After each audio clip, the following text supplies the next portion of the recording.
Hi, welcome back guys. This is your friend, the fanfiction guy. Back with another fanfiction. This is the first part of What If Deku Trained with Legendary Ninja? Now before starting, please give this video a like and subscribe to the channel if you want more videos like this. Now let's get into the fanfic. Planet Earth, birthplace of the human race, is home to a vast population where about 80% possess mysterious powers known as quirks. Among them is a boy named Izuku Midorya, whose dream is to become a hero. However, Izuku faces a significant challenge. He was born quirkless, placing him in the 20% of the population without powers. This unfortunate circumstance has led to years of bullying, particularly from his former childhood friend, Katsuki Bakugo, who has made Izuku's life difficult. Despite the relentless torment, Izuku has always found a way to rise above the darkness. His unwavering determination is fueled by his admiration for All Might, Japan's #1 hero. Izuku has been a fan of All Might for as long as he can remember, often watching videos of All Might's heroic feats. His parents, Inko and Hisashi Midorya, have always supported his dream, especially Hisashi, who would have been Izuku's greatest hero had he lived. Tragically, Hisashi died in a building collapse, leaving a profound impact on Izuku and his family. Despite the pain, Izuku vowed to honor his father's memory by pursuing his dream of becoming a hero. At the age of 14, Izuku's life took a dramatic turn. After a challenging day at school, where he faced bullying and harsh words from Bakugo, he unexpectedly encountered All Might while saving Bakugo from a sludge villain. All Might, who had previously told Izuku that he couldn't be a hero without a quirk, witnessed Izuku's bravery and regretted his words. He then told Izuku, "Young man, you too can become a hero." This moment filled Izuku with joy, as it echoed the encouragement he had once received from his father. From that day forward, All Might chose Izuku as his successor for his quirk, One for All, requiring Izuku to undergo rigorous training for 10 months before the entrance exam for UA High, the hero school he aspired to attend. As Izuku continued his training, he faced numerous challenges, including cleaning a beach filled with garbage. However, thanks to his dedication and the training he had been doing, he found himself growing stronger. 6 months into his training, on a sunny day in Mizudafu, Izuku had just left Aldra Middle School. His mother, Inko, had offered to pick him up, but he insisted on walking home to get some extra exercise. As he walked, Izuku reflected on his journey. It had been 6 months since All Might chose him as his successor, and he was determined to improve his physique to wield All Might's power. He thought about his father and the promise he made to himself. With a determined expression, he clenched his fist and declared, "I'm gonna make it." Just then, something caught his eye, and he noticed something suspicious in the distance. He noticed a shadowy figure on top of a roof and wondered what the person was doing. Izuku quickly hid behind a nearby trash bin, observing as the figure scanned the surroundings. The figure then signaled to others, and soon Izuku saw 4 more people appear on the rooftop. He was both shocked and intrigued by their ability to blend into the shadows even in broad daylight. When the first man pointed toward the city and they all took off, jumping from building to building, Izuku felt a mix of curiosity and concern. What was that? Who were those people? Is it some kind of mini convention? He pondered. If it was, why would they leave so fast? Are they villains? I better take a closer look. He decided to follow the shadowy figures, but after a few minutes, he lost sight of them when he paused to catch his breath. Frustrated, he muttered to himself, "And it lost them."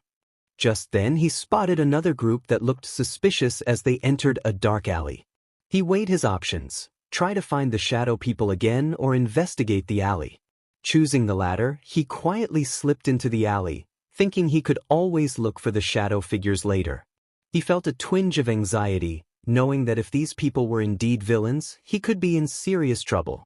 As he moved deeper into the alley, he carefully hid behind a garbage dump, peeking out to see what the group was doing. He watched as they carried boxes and loaded them into the back of a truck. One of the smugglers lost his grip and dropped a box, revealing its contents, grayish-black blocks with yellow cracks. What is that? Izuku wondered, but his attention was suddenly drawn to the smuggler who had dropped the box. The man, rugged in appearance with ripped jeans and a worn-out shirt, let out a frustrated exclamation. Izuku couldn't help but compare him to Kaken, noting the anger simmering beneath the surface. A voice from the truck interrupted his thoughts, startling both Izuku and the smuggler. A taller man emerged, his face hidden by a ski mask, and he exuded a serious demeanor. This was Akuma. The smuggler, Tengu, expressed his frustration about their situation, lamenting the lack of progress in meeting their supposed leaders, the Crystal King and All for One. Izuku listened intently, piecing together the implications. Crystal King? All for One? Are those villains? He thought. Tengu's anger escalated, and he ranted about their treatment, suggesting they should take matters into their own hands. Izuku felt a chill run down his spine as Tengu's demeanor shifted, becoming more animalistic. Suddenly, Akuma slapped Tengu to regain control of the situation, and Izuku recoiled in shock. He covered his mouth to stifle any sound, heart racing as he realized the danger he was in. Akuma, now visibly frustrated, reminded Tengu of their mission and the importance of not returning empty-handed. Izuku's mind raced with fear. Executed? What kind of person are these guys working for? He knew he had to escape before it was too late, but his body felt frozen in place. All they needed to do was continue this a few more times, prove their worth, and then convince everyone to let them meet the Crystal King. After that, they would return home with the information they had gathered. Akuma turned to Tengu, demanding his support. Tengu, though annoyed, knew Akuma was right and reluctantly agreed, stating he was only doing it for their emsor. Suddenly, a voice interrupted them, asking what was taking so long. The door opened to reveal a man who was part human, part cyborg, with a robotic eye patch and a top hat. His robotic arm and red trench coat hinted at his mechanical enhancements. This was the mechanic, known for his serious demeanor and golden teeth. The mechanic inquired about the delay, and Akuma explained that a box had accidentally made contact with Tengu's foot. After a moment of silence, the mechanic burst into laughter, appreciating the humor. He decided to overlook the incident and instructed them to put the box inside. As the duo carried the box into the cargo area, Izuku felt a sense of urgency. He contemplated calling for help but worried about being dismissed as crazy. Just then, Tengu froze, taking a deep breath and letting out an aggressive sigh. The mechanic noticed Tengu's strange behavior and called out to him. Akuma corrected the mechanic, reminding him of his name, and then turned to Tengu, who seemed entranced.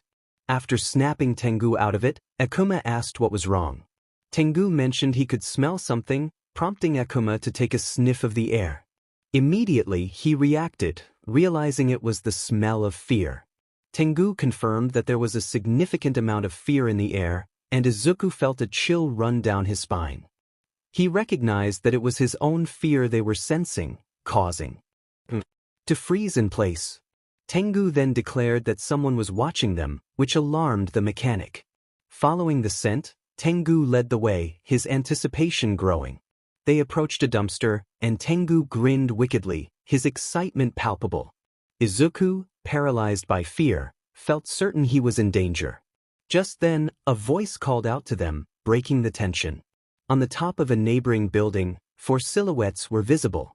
Izuku quickly recognized them as the shadowy figures he had seen earlier.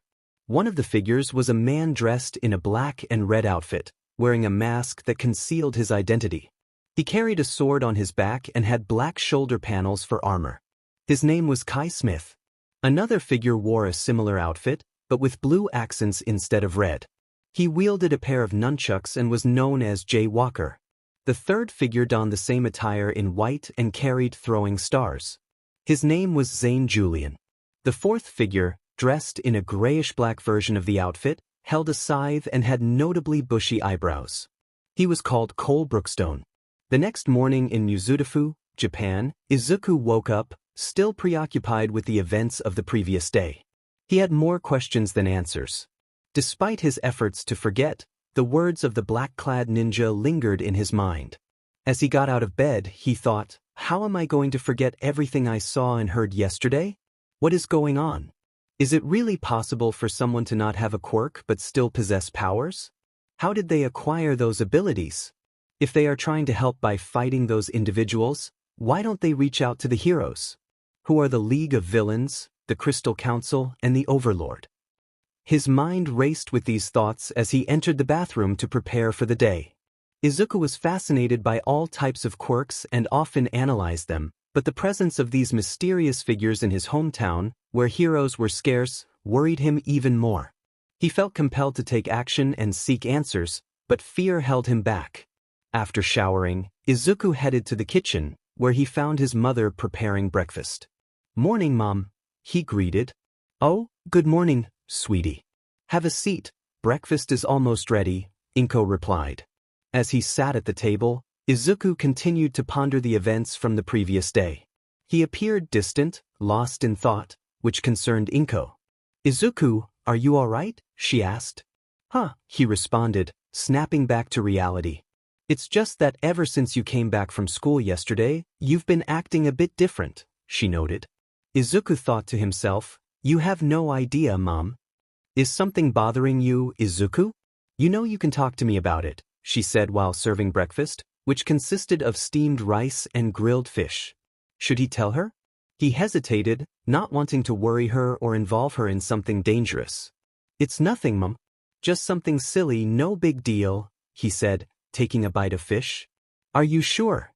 Inko asked, giving him a look that only a mother could give, prompting him to reveal more. "It's just, what's the weirdest thing you've ever seen in your life?" he inquired. I don't know. What about you?" she replied. "Oh, like people in strange clothing as if they have combat equipment," he began. Inko pondered this, trying to piece together what her son was describing. "Like a thug," she guessed. "No, Mom, like a ninja," he clarified. "A ninja? Why a ninja?" she asked, intrigued. "It's just that." Izuku trailed off, realizing this conversation wasn't going to lead anywhere unless he told the truth, which he was reluctant to do. "I just watched some American movie a few days back. I was thinking about it," he said with a nervous laugh. To his relief, Inko accepted his explanation. "Oh, I see. That movie must have been pretty strange to make you think about it," she chuckled. "Yeah. It's also Dad's fault. He really liked those movies." Izuku smiled, reminiscing about the good times they had spent watching films together. "Good times, huh?" Inko smiled sincerely. "Yeah. Good times," he replied, glancing at the empty chair beside them, a small smile on his face as he remembered those moments. Today marked another day of training, another opportunity to grow stronger and pursue his dream of becoming a hero. Yet, as he ate his breakfast, another thought crossed his mind. Izuku looked out the window and wondered, "I wonder what they're doing right now?" It's time for training, and Izuku is getting started. As he leaves UA, he receives a text on his phone that makes him smile. The scene shifts to Izuku standing atop the building where he discovered All Might's secret. He turns around to see his new friends, the ninja, smiling at him. They are ready to show their skills together. Izuku puts on a ninja outfit and joins them, preparing to face some villains. As they charge into battle, Izuku leaps into action, skillfully dodging attacks and using his training to outmaneuver the enemies. Together, they execute their moves in perfect harmony, demonstrating their teamwork and determination.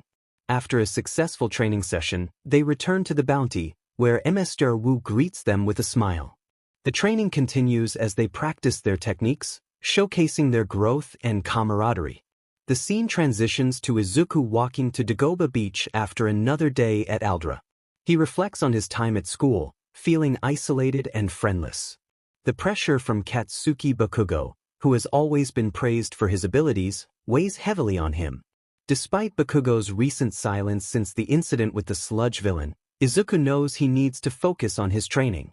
Upon arriving at the beach, he meets Toshinori Yagi, also known as All Might in his muscular form.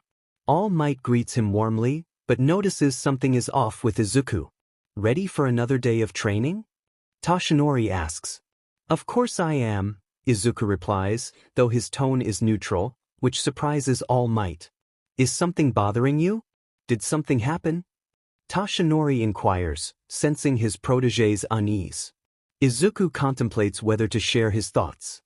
He wonders if it would be wise to bring up his curiosity about powers beyond quirks. Finally, he asks, All Might, have you ever seen people use powers that aren't considered a quirk? Toshinori raises an eyebrow, intrigued. What do you mean? Izuku hesitates, then adds, Could they be a ninja? He smiles shyly, unsure of how his mentor will respond. All Might finds the question unusual but is intrigued by Izuku's curiosity. When I was younger, I saw many things, but this is new to me, he admits, pondering the implications of Izuku's question. The scene ends with both of them deep in thought, ready to explore the possibilities that lie ahead. In fact, what you just said sounds like it came from some sort of manga. Is there something you want to tell me, young Midorya? Izuku was shocked. Even All Might himself hadn't seen or known anything like this, but then again, who knows but him? This only increased the curiosity of the ninja even more. Young Midorya, are you all right? Toshinori's call made Izuku snap back to reality. Putting that aside for now, he had to come up with a lie. Oh, it's just that. I watched some pretty weird American movie a few days back and I was just wondering if something like that was possible. Hee. Izuku prayed that All Might would believe his excuse, and to his relief, he did. Yes. I like American movies as well. Some are interesting and confusing. Just a couple of weeks back, I saw a movie with talking apes. Izuku felt relieved, but then another thought crossed his mind. Wait a second, there's no way he's talking about the movie I'm thinking about? Anyway, that's enough bickering around, let's get back to training, Toshinori said while looking at the remaining garbage. There was still a lot, but not as much as 6 months ago. Come on, young Midorya. Yes, sir. Time skip, 5 hours later. The Destiny's Bounty. As Izuku trained, Toshinori observed brilliant progress in the boy's training and noted how his physique had improved. Izuku had mentioned that he trained at home as well, which made a difference. Even though he didn't have a large build, Izuku had a great physique. Despite the pain, his hard work was paying off. Meanwhile, on the Bounty, Jay was playing video games, Kai was training with some dummies, Zane was trying to locate a track truck, and Cole was cleaning the weapons to keep them maintained. Emserwu was attempting to meditate, but his thoughts were consumed by what his students had said about a boy with green hair. Flashback. Wu stood in front of his pupils, who were bowing in apology. Could any of you explain to me how you were seen? We were checking if the Crystal Council was around, and when we found it, we fought them. It wasn't that difficult until we noticed a boy who was watching us, Cole explained. He thought we were fighting because of quirks. We tried to use the lie, but... Zane added. Then Jay over here used his big mouth to tell the truth. Kai shot a glare at Jay. I already apologized. Jay defended himself. Still, that's not an excuse, Jay, Kai replied. Relax, MSTR. I already told the kid not to tell anyone about us or involve the police or heroes, Cole reassured. And what makes you so sure that he won't tell anyone about us? Wu questioned. Cole fell silent. Wu was right. How could he be certain the boy wouldn't talk, especially since he and his friends didn't fight like that with a quirk? Cole only hoped that Izuku would remain quiet. I don't know. Wu sighed before asking another question.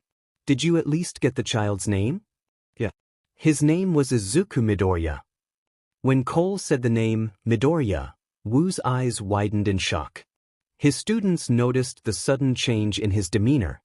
Sir, are you all right? Zane asked. Wait, I just remembered something. You can go now, Wu said, dismissing them.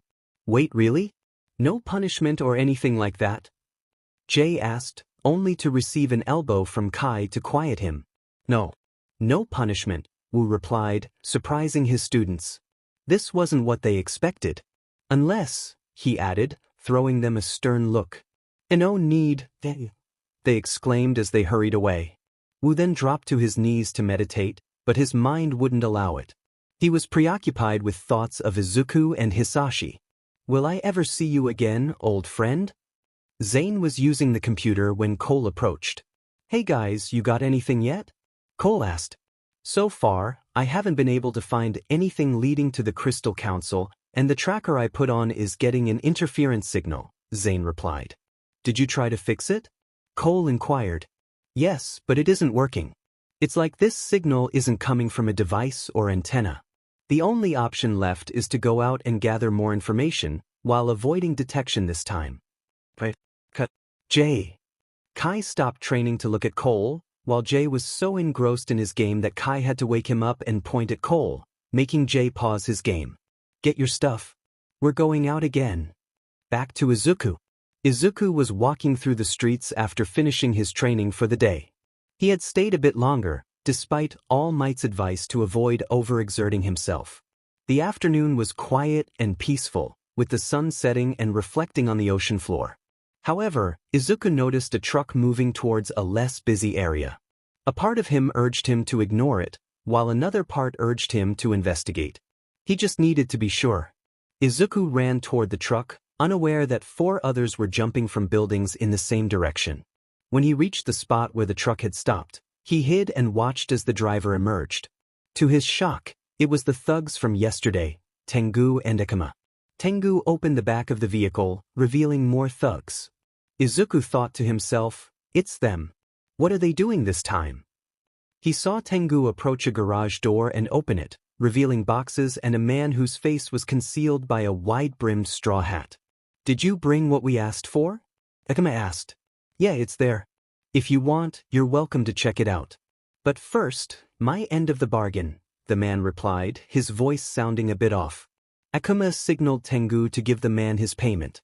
Reluctantly, Tengu tossed a bag toward the man, who opened it to reveal stacks of yen. All right, she's all yours, the man said, satisfied with the money. He stepped aside, allowing the smugglers to take the boxes. Pleasure doing business with you, Akuma said. Oh please. It's just business. If you need anything, you know where to find me, the man replied.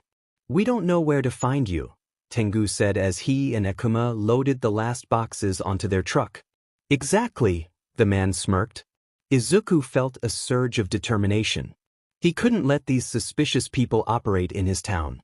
He planned to report them to the police and the heroes, but first, he needed proof. He pulled out his phone to take pictures, but before he could, the smugglers vanished from his sight. Turning around, he found them glaring at him menacingly. Look at what we have here. You didn't really think you'd expose us, did you? Akuma sneered, grabbing Izuku by the collar. Izuku felt a wave of fear wash over him, worse than the stares he received at school. Tengu circled him, sniffing the air. I knew I smelled something familiar. It was you watching us yesterday when we were ambushed by the ninja. If you're here, then they're here as well. So, you're with those ninjas?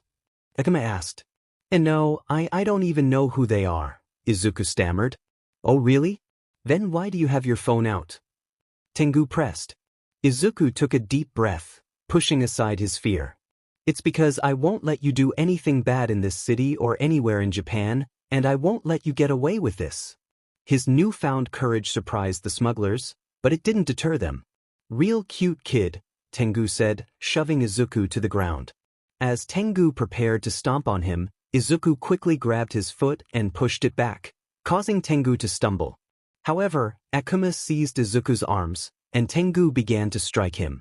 Despite the pain, Izuku fought back, but he was outnumbered. After a minute of struggling, he fell to the ground, bruised and exhausted. Tengu charged his palm with energy, threatening Izuku. You should have minded your own business, kid, Tengu growled, raising his fist. Suddenly, he screamed in pain as something cut his leg. The smugglers looked around in confusion. Ninja go! Jay shouted, using Spinjitsu to engulf both smugglers. He then brandished his nunchucks, striking Tengu. Tengu summoned a katana, but Zane quickly intervened with shurikens. As weapons clashed, Akuma attempted to ambush the blue ninja, only to be met by Kai, who stood ready with a sword. Izuku, still on the ground, watched in awe as the ninjas sprang into action, but his vision began to dim.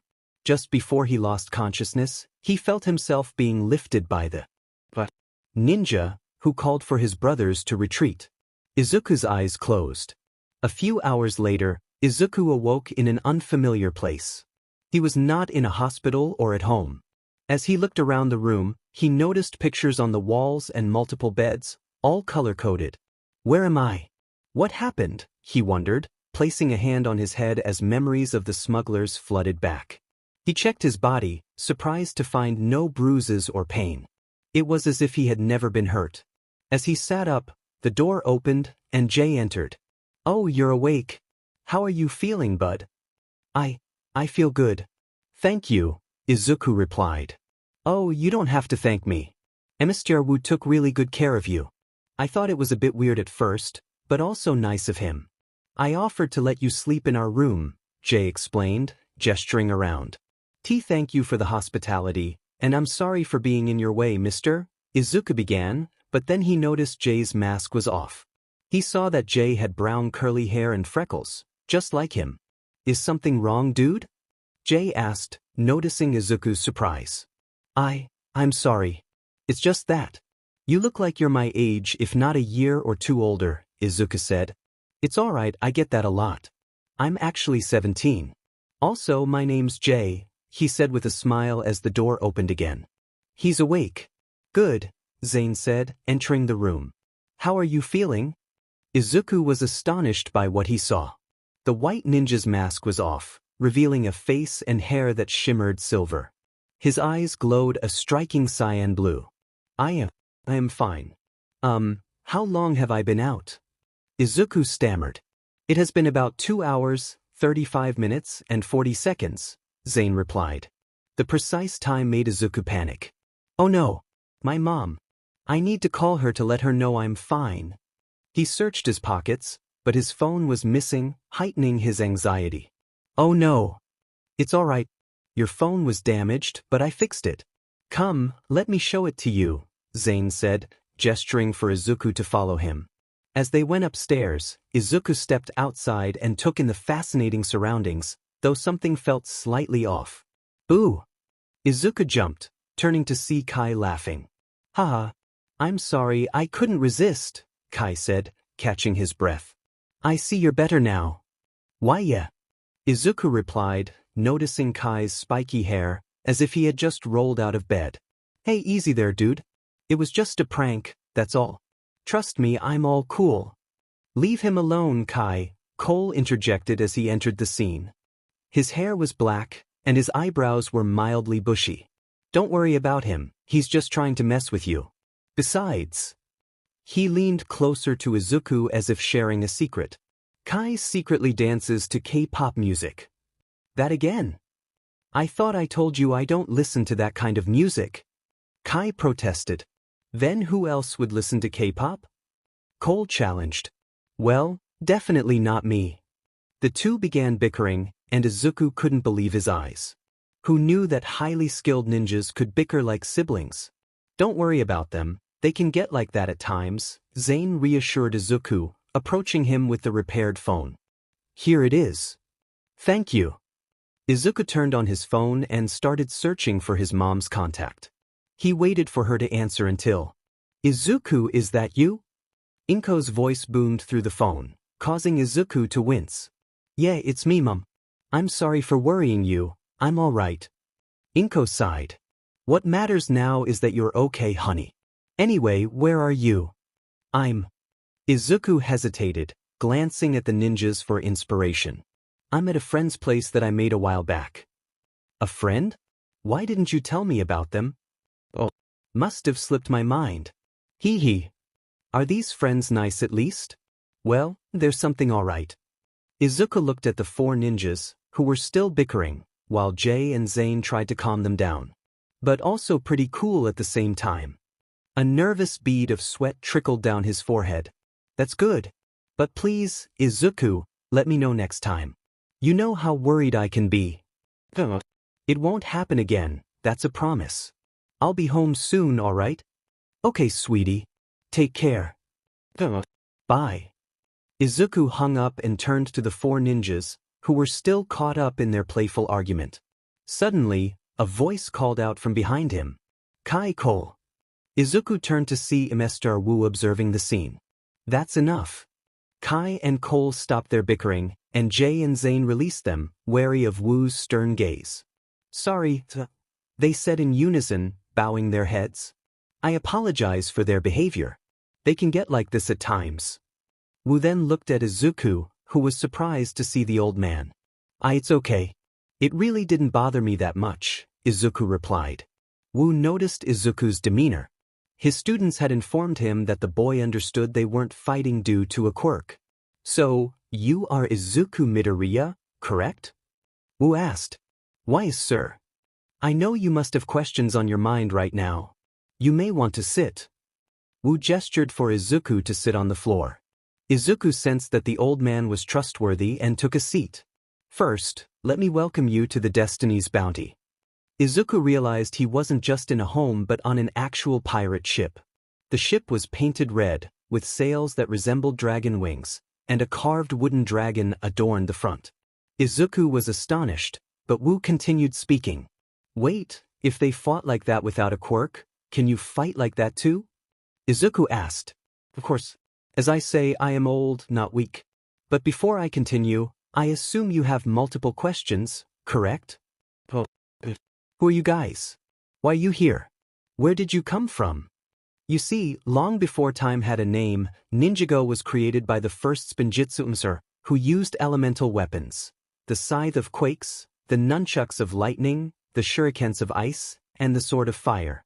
These weapons were so powerful that no one could wield them all at once. When he passed, his two sons vowed to protect them. However, the oldest was corrupted by evil and sought to collect them all, Lord Garmadon. So I, Sensei Wu, his brother, sought out to find 4 ninjas to collect them first. Those ninjas are the same ones you met. Oh, so what happened next? Izuku asked. After we found the weapons, these 4. Wu said, looking sternly at the boys, discovered the prophecy. The prophecy?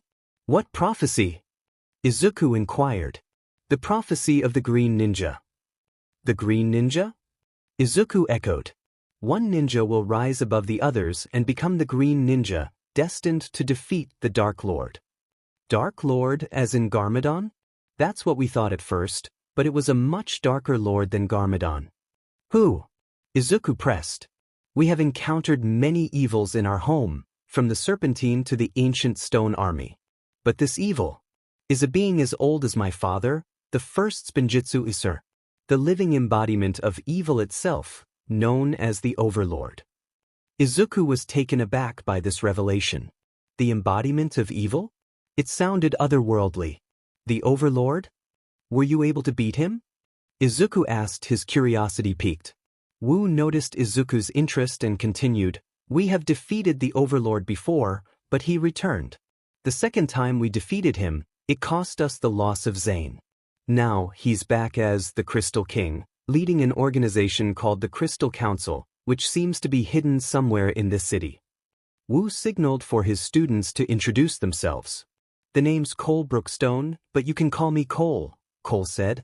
I'm Kai Smith, you can call me Kai. Added.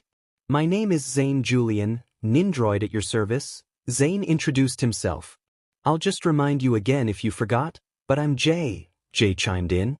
They waited for Izuku to respond, but he remained silent, a puzzled expression on his face. Is something wrong? Wu asked. I just remembered, Izuku replied. What? Wu prompted.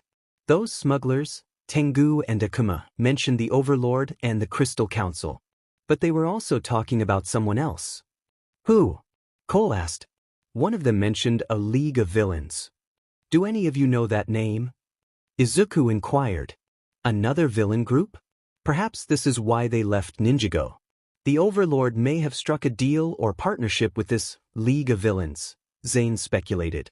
If it's true that the Overlord has made a deal with another villain group, then stopping them will be more difficult than I thought, Wu said, concern etched on his face. Izuku felt a wave of fear and worry wash over him. Not only was his city in danger, but the entire country of Japan faced a threat from villains that the heroes were unaware of. Why not ask the heroes for help? They can assist us, right? Izuku suggested. That's what I told you, Midoriya. This is our problem. Besides, we can't expose our secrets. Just imagine how everyone would react if they found out there are ninjas with powers that aren't considered quirks, Cole explained. Suddenly, the computer made a sound and Zane rushed to it. Guys, the tracker I put in place is working again. Where is it? Cole asked. From what we're seeing, it's moving through the streets. If we hurry, we can stop them, Zane replied. Wu, ninja, grab your weapons and move out. Wu commanded. Yes, Sensei, the ninjas responded in unison. Izuku watched as the ninjas gathered their weapons, feeling a strong urge to help. An idea sparked in his mind. Wait, he called out, causing the ninjas to pause and look at him. I want to help. I told you already, Midorya, this is our problem and it's too dangerous. Cole began. No, I can't just sit still knowing there are villains in my city while I do nothing. Izuku exclaimed, his sudden intensity surprising the ninjas and Wu. Look, I promise I won't get in the way, and I won't tell anyone about you or the council. I'll keep your secret as much as I can. You have friends in Ninjago, right? Let me be your first friend here in Japan. What kind of hero would I be if I knew there were people here who needed help and a threat in the country? What do you mean? Cole asked. My dream is to be a hero. A hero who always saves someone with a smile. I want to face evil head-on. I refuse to ignore the problems in my town when I know there are heroes who aren't fighting. So please, let me help you. The ninjas were speechless, seeing the determination in Izuku's eyes. They contemplated his request, but before anyone could respond, Wu spoke up. Of course, we'll let you help. Everyone looked at Wu in surprise. Izuku, you remind me a lot of your father, Wu said. You knew my father? Izuku asked, astonished. Yes. He helped me during tough times in Ninjago, until he moved. How is he? Wu inquired. He passed away, Izuku replied, his voice heavy with emotion. Wu felt a mix of surprise and sadness at the news of his old friend's passing. He saw a bit of Hisashi in Izuku and felt a sense of responsibility to guide him, teaching him the ways of the ninja and Spinjitsu, honoring the legacy of his father. I'm sorry, Wu said softly. It's all right. The important thing is that he wanted me to achieve my dream and to help those in need. It's what a hero does, Izuku said with a smile, impressing Wu. You remind me of someone else I knew, Wu said. Really, who? Izuku asked, intrigued. His name was Lloyd, Wu replied. The ninjas were taken aback. Did they just hear their emir say that this boy reminded him of Lloyd, the green ninja who had been instrumental in defeating the Overlord? Lloyd. Izuku echoed. He was the green ninja. Because of him, the Overlord was first defeated, Wu explained. How did he defeat the Overlord? Izuku asked, fascinated. By unlocking his true potential. He became the ultimate Spinjitsu Master, Wu shared. Ultimate Spinjitsu MSTR? Izuku repeated, wide-eyed. The power of creation, the power of the first Spinjitsu MSR himself. I can see it inside you. You too will unlock your full potential one day, Wu encouraged. Turning to his students, Wu commanded, Ninja, let Izuku help you. Teach him everything I have taught you. Are you sure, Emir? Cole asked hesitantly. Yes. I'm grateful for what Hisashi has done for me over the years. It's time I repay my debt, Wu said, looking at Izuku with a smile.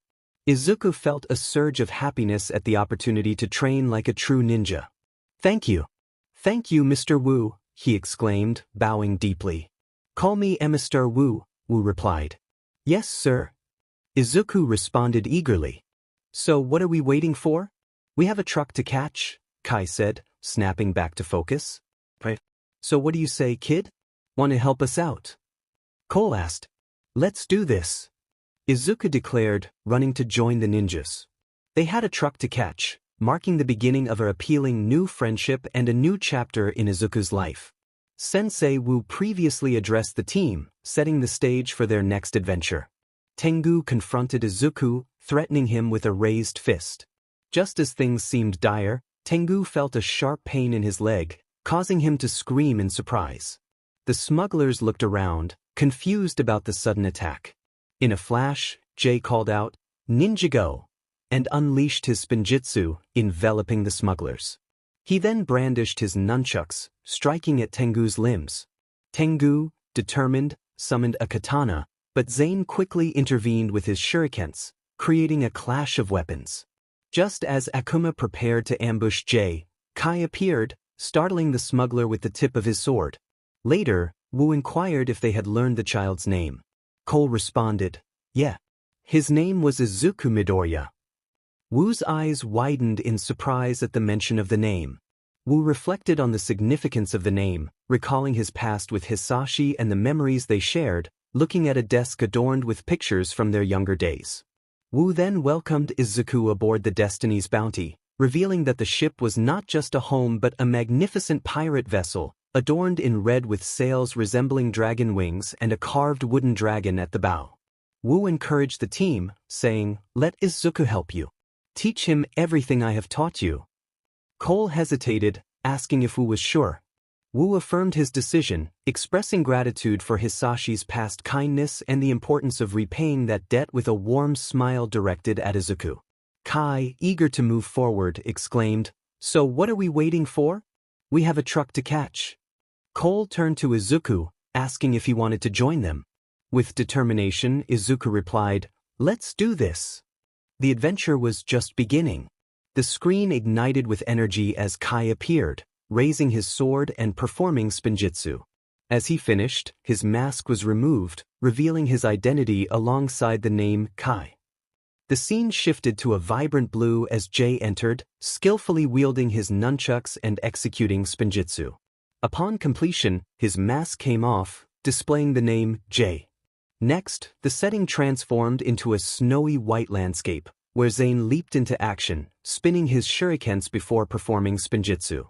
When he finished, his mask was removed, revealing his robotic face with the name Zane appearing beside him. Sensei Wu's voice echoed, previously on Izuku and the ninja.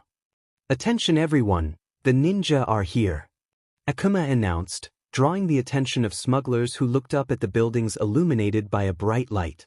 "All right, let's do this nice and quick," Kai exclaimed as he charged at the smugglers. One attempted to strike him with gauntlets, but Kai dodged, seized the smuggler's arm, and used Spinjitsu. The force sent the smuggler colliding with another, both tumbling out of their vehicle. Another smuggler tried to ambush him with a katana, but Kai swiftly countered, causing the weapon to slip off the truck and onto the street. With a final move, Kai launched the smuggler off the vehicle and into the street. Suddenly, a knife pierced through the roof, startling Cole. Acting quickly, he punched a hole in the roof and jumped inside, kicking the occupant out of the truck as the doors swung open. While Cole and Kai dealt with the remaining smugglers, Kai noticed one aiming a machine gun at them. To protect them both, he shot a small flame towards the gun, causing an explosion that disabled the vehicle. Meanwhile, Izuku found himself in a tough spot, mostly dodging attacks. He wanted to fight back but was held back by his fear. The ninja watched as a smuggler cornered him, sword raised. Just as the smuggler was about to strike, Izuku made a quick decision and struck the smuggler in a vulnerable area with his staff, prompting gasps from the ninja. "Don't worry, kid. We'll help you become stronger and skilled in the ways of the ninja," Kai assured him with a sincere smile. "Yeah, it'll be great to teach you some things, Izuku," Cole added. "I'd like to teach you a few lessons too, as long as you don't give up," Jay encouraged. "You can count on me as well, Izuku," Zane chimed in. Izuku learned a great deal from the ninja. With Cole, he practiced moves using his arms and legs without a weapon. It was challenging, but he began to understand how to defend himself. Kai focused on teaching him powerful punches and kicks, which sometimes meant Izuku had to endure a few hits to improve his defense. Though painful, it was beneficial, and he found himself able to take more hits than before. Jay worked on Izuku's reflexes and agility, throwing small jabs and kicks for him to dodge. As Izuku improved, Jay decided to challenge him further by blindfolding him to test his ability to evade attacks, even using his electricity. To their surprise, Izuku succeeded, though Kai ended up with a comical hairstyle from the shock. Zane introduced Izuku to weapon training. Initially hesitant, Izuku understood the necessity of being prepared for any situation. Zane guided him in using a katana, and although it was difficult, Izuku gradually learned to defend against Zane's shuriken attacks. Over time, he began to enjoy the katana's feel in his hands. In a shadowy room, a purple light illuminated a large crystal at its center. The mechanic, recognizing a familiar voice, bowed before the crystal as a shadow with purple eyes emerged. This was the Overlord, now known as the Crystal King. "My lord, I apologize for the failure," the mechanic said. "You do not need to apologize. We have everything we need. Now, we just have to wait for Shigaraki to complete his task and assist him in defeating this All Might. After that, it will be their turn to cooperate," the Overlord declared as his shadow faded from the crystal. "Jump up, kick back, WHP around and spin." The screen ignited as Kai appeared, raising his sword and performing Spinjitsu. Once he finished, his mask was removed, revealing his name beside him, Kai. The scene shifted to blue as Jay emerged, pulling out his nunchucks and executing Spinjitsu. After completing his move, his mask came off, displaying the name Jay. Next, the scene transformed to a snowy white backdrop, where Zane jumped while spinning his shurikens and performed Spinjitsu. When he finished, his mask came off, revealing his robotic face along with the name Zane. The atmosphere turned grayish-black as Cole jumped down, slamming his hammer and causing the ground to crack before he did Spinjitsu. His mask came off, and the name Cole appeared. The scene shifted to white again, with Wu twirling around with his staff before pointing it toward the audience, displaying the name Sensei Wu. Then, the scene turned green, showcasing Izuku in his ninja outfit, performing his elemental power and completing Spinjitsu. His mask came off, revealing the name Izuku. Jump up, kick back, WHP around and spin. The final scene turned blue once more, with Izuku, the ninja, and Wu smiling at the audience. Episode 3, Go Izuku Go. In front of the doors of UA High, students from various schools were entering the building for the entrance exam to the most renowned school in Japan, known for producing popular heroes like All Might, who had once been a student there. Izuku, dressed in his junior high uniform, arrived feeling both anxious and excited. Today was the day he would demonstrate the results of his 10 months of training with All Might and the ninja. Just in time, Izuku thought as he walked, reflecting on an earlier moment when All Might had made him swallow a piece of his hair. Though it felt unpleasant, he knew it was necessary. He worried about whether he would receive the power of One for All, but All Might had assured him that he would feel it coursing through his veins soon. Suddenly, Izuku's phone vibrated, prompting him to stop. He checked his messages from his mother and the ninja. "Zane, good luck on your exam, Izuku. Remember what you've learned. Kai, have fun, Izuku. If you need to break something to get in, go for it. Jay, go Izuku. Show them everything we've taught you. And remember to shout our catchphrase, Ninja Go. Cole, I believe in you as me, Wu, and the others all do. Go Izuku go." Izuku smiled, feeling encouraged by their support. He put his phone away just as someone called out to him. "Get out of my way, Deku." It was Katsuki Bakugo, his former childhood friend turned bully, with his sharp red eyes and spiky blonde hair. "I said get out of my way or you're dead," Bakugo threatened. Izuku remained silent and stepped aside, while other students whispered about the recent sludge incident involving Bakugo. The ninja were aware of Bakugo's behavior and had expressed their concerns about him. In a flashback, Kai had said, "If this guy stopped being friends with you because of your quirk, then he's clearly a bully." Zane added, "I treat everyone kindly, but I ignore those who aren't nice to me." Jay remarked, "If he's treating you this way, he clearly doesn't care about you." Cole advised, "If I were you, I'd stand up for myself." That's what I did. Izuku pondered their words. Did Bakugo truly not care about him? Taking a deep breath, he reminded himself of his training with All Might and the ninja. It was time to show everyone he had changed. As he stood before the entrance, he recalled all the moments spent with the ninja, from training to adventures. Suddenly, he heard a soft chuckle behind him. Izuku turned to see a girl with short brown hair and a permanent blush on her cheeks, trying to contain her laughter. It was Ochako Uraraka. "Is something wrong?" Izuku asked. "I'm sorry," she replied, giggling. "It's just that you were standing there with that serious face."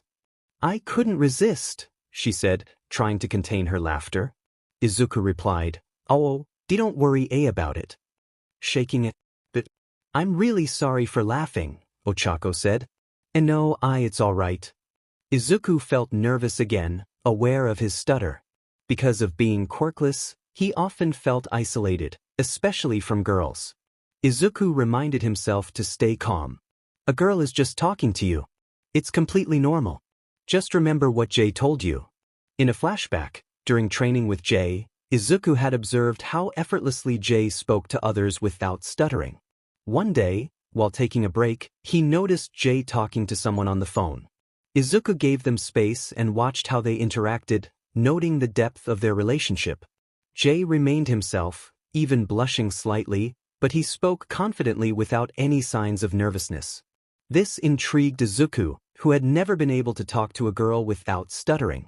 He wanted to change that, knowing that shyness wasn't beneficial for him. After Jay finished his call, Izuku decided to approach him. Hey, can I ask you something? Sure. What's on your mind? Jay replied. Izuku took a deep breath.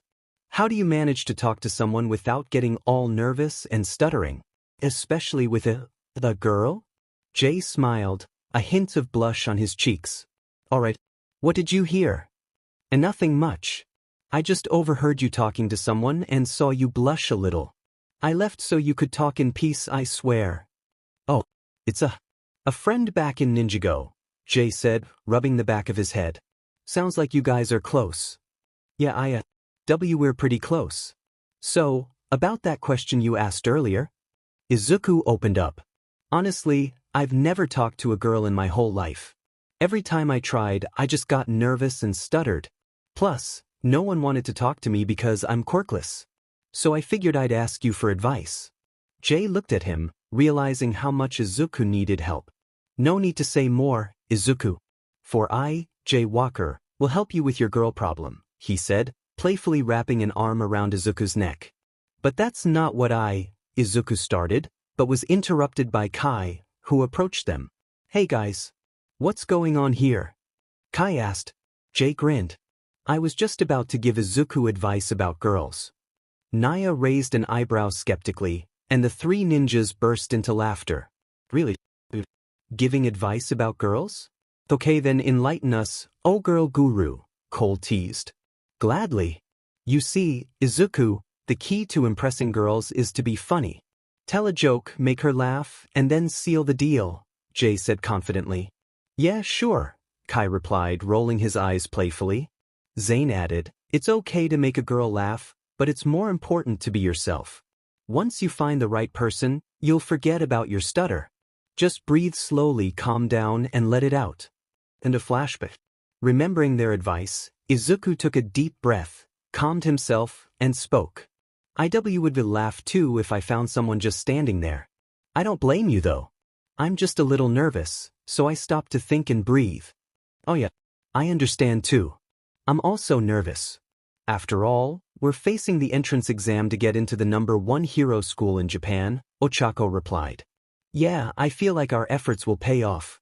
I believe we can do it, Izuku said. That's the spirit. Wait a minute, how rude of me. Allow me to introduce myself. My name is Ochako Uraraka. Izuku was taken aback. Is she introducing herself to me? Oh my god. She's introducing herself to me. On the outside he appeared calm, but inside he was thrilled to see that Jay's advice had worked. And my name's Izuku Midorya, he said, smiling. Isn't it Deku? Ochako asked. Deku? Izuku's eyes widened. I heard that guy with the blonde hair yelling at you, calling you Deku. So I figured that was your name. Oh, it's not. That guy uses de as an insult. It means useless or weak, he explained, looking away. Oh, I'm sorry. I didn't know. Where I come from, de means you can do it, she said, apologetic. Izuku was surprised. For the first time, someone saw the name as a positive rather than an insult. It's okay. If you want, you can call me Deku, he said, smiling shyly with a hint of pink on his cheeks. Really? Ochako asked, and Izuku nodded. Okay then, we better hurry up and get in. Good luck, she said with a smile. Thanks, Izuku replied, feeling a newfound sense of confidence. I wish you the same, Uraraka, he replied with a smile as they began walking together. Izuku felt a surge of joy inside him. It was the first time he had managed to have a conversation like this. During the written exam, many students struggled, but Izuku found it manageable. Thanks to his intelligence, diligent studies, and time spent with Zane, he finished the test first. After everyone completed the exam, they headed to the auditorium. By chance, Izuku found himself sitting next to Bakugo. They remained silent until the lights dimmed and a man took the stage. The man was tall and thin, with long blonde hair styled upwards and a small brown mustache. His rectangular eyes had concentric pupils and greenish-yellow irises, and he wore a big smile. His hero costume featured a black jacket with a high collar, matching black breeches, and high boots, all adorned with studs. He also wore shoulder pads, a red belt, elbow pads, fingerless black gloves, and a directional speaker around his neck. A pair of headphones with Hage written on the headband and orange sunglasses completed his look. This was Hisashi Yamada, known as the voice hero, present mic. Hello, UA candidates. Welcome to the UA entrance exam. Everybody, say yeah, he exclaimed, but silence filled the room. Izuku was nearly overwhelmed with excitement at seeing the pro hero. He thought about how Jay would have reacted if he were there, as Jay was also a fan of pro heroes. Wow, tough crowd. I'll get straight to the point. I'm going to give you a quick rundown of what the physical test will look like. Are you all ready? Present mic continued, but once again, silence reigned. Only Izuku spoke up. Oh man. Jay would freak out if he was here. I still can't believe the teachers are pro heroes. Shut up, Bakugo snapped, clearly annoyed by Izuku's enthusiasm. According to the rules, you'll have 10 minutes of simulated urban battles. After this presentation, you'll all go to your specific battle centers, present mic explained. Izuku and Bakugo glanced at their ID cards. Izuku was assigned to Battle Center B, while Bakugo was in A. Is that right? That means we can't work as a team, Bakugo noted. Izuku mused, glancing at Bakugo's card, which Bakugo quickly caught him doing. Get your eyes off my card. You're lucky the teacher is here, otherwise I would have a problem with you, Bakugo warned. Izuku remained silent, processing Bakugo's words. He realized that Bakugo only cared about himself. In each battle center, there will be 3 different types of fake villains, each with points based on their difficulty level. You will use your quirks to earn points by defeating these fake villains.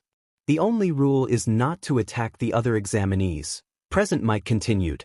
Excuse me, but may I ask a question? A student raised his hand and stood up. Sure.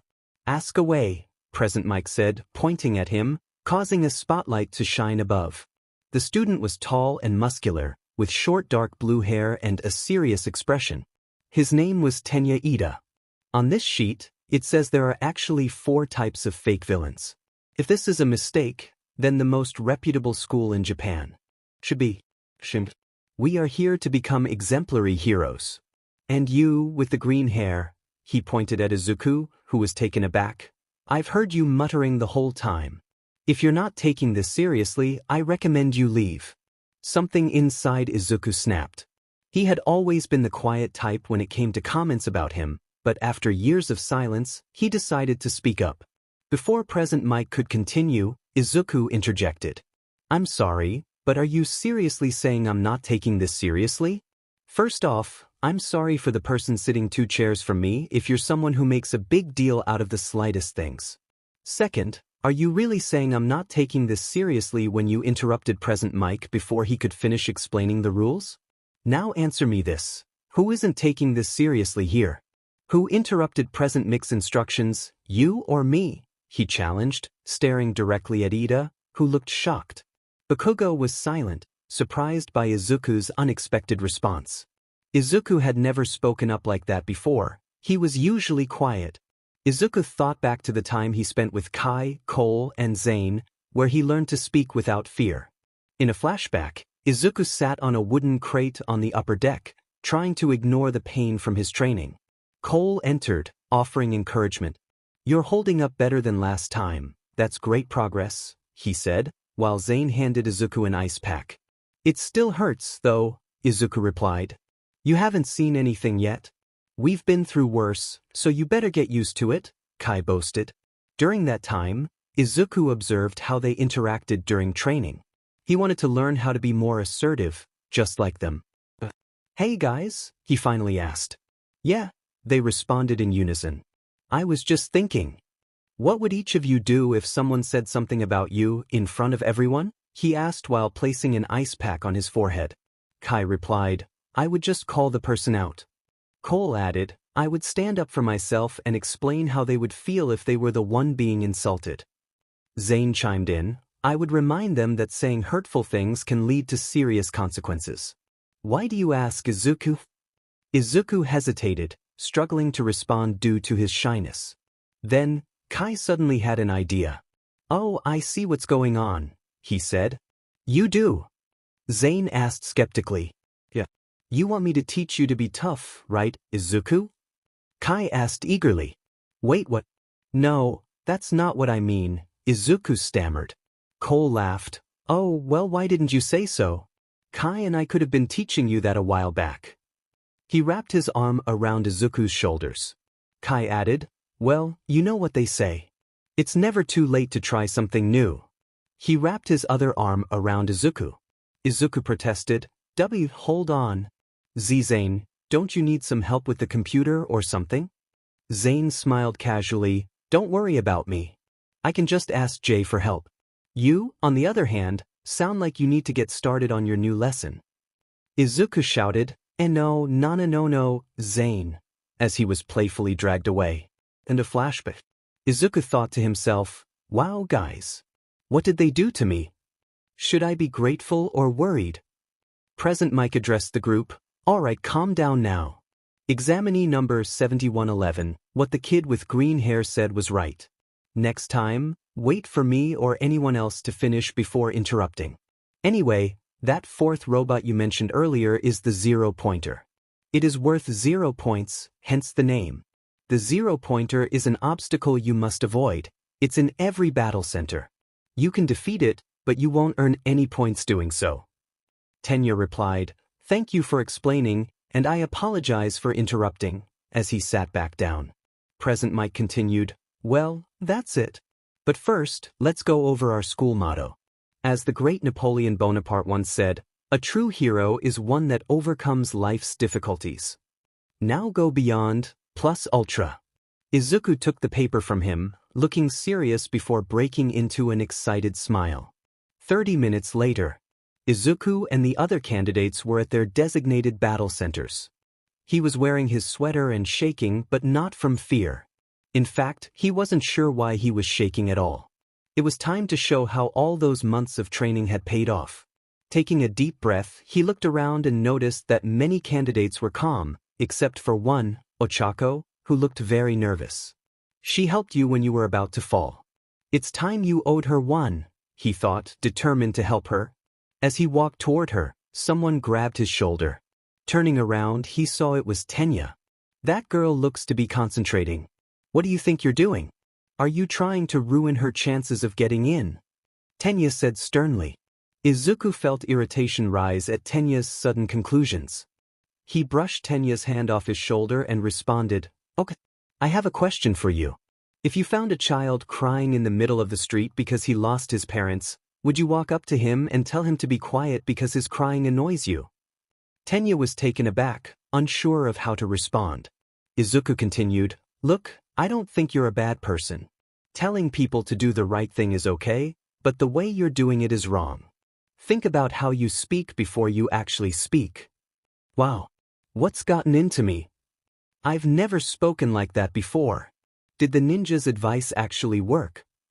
Izuku thought, surprised by his own words. Before Tenya could respond, Present Mike yelled, all right, let's get started. Everyone looked up at the voice hero. What are you all doing standing there? There's no countdown in real life. Come on, listeners. Izuku and the other candidates began running toward the battle center. All right, Izuku. You can do this. You have the strength of All Might by your side, and you've received training from the ninja. According to All Might, One for All will kick in about 2 to 3 hours, and my body is ready. But how will I know when it activates? Are there any side effects? As he ran, he was suddenly stopped by a one-pointer that broke through a wall and stood in front of him. The robot charged at him, and Izuku felt fear creeping in. But then he remembered what Zane had told him during their training. Flashback. During training with Zane, Izuku had fallen to the ground after a kick. Wanting to take a break, he reached out for help. "Ow, sometimes I forget you're made of metal. You kick hard," Izuku had said. Zane replied, I suppose it's mainly because my outer shell is coated with titanium." "Wait, titanium? As in one of the strongest metals in the world? I knew you were made of some type of metal, but I didn't expect titanium." Zane nodded. "Precisely, but that's beside the point. Izuku, you need to stop hesitating. If you keep holding back, you risk injury." Izuku admitted, "I don't need to know the odds, Zane. It's just that I'm afraid." Zane encouraged him, "You shouldn't be afraid. Just because I'm made of titanium doesn't mean I haven't faced challenges. I've fought many enemies, even those bigger than me." Izuku pondered, unsure of what to say next. One moment, Izuku felt fearless, and the next, he was freezing and shaking. He thought of Zane's words. Zane had once shared his own fears, recounting how he had been an orphan without family or friends until Mr. Wu found him. After discovering his past, Zane had feared that his brothers would no longer see him as one of their own, but they accepted him nonetheless. Reminded him that brothers can be different, and his advice lingered in Izuku's mind. Think about what will make you fight. As Izuku reflected, he took a deep breath and realized what he would fight for. He would fight for his mom, for All Might, for the ninja, and for Mr. Wu. He understood that his motivation came from everyone who believed in him. Suddenly, the ground shook beneath him. Izuku opened his eyes and dashed toward the robot. As it attacked, he dodged and landed a punch to its face, causing it to short-circuit and shut down.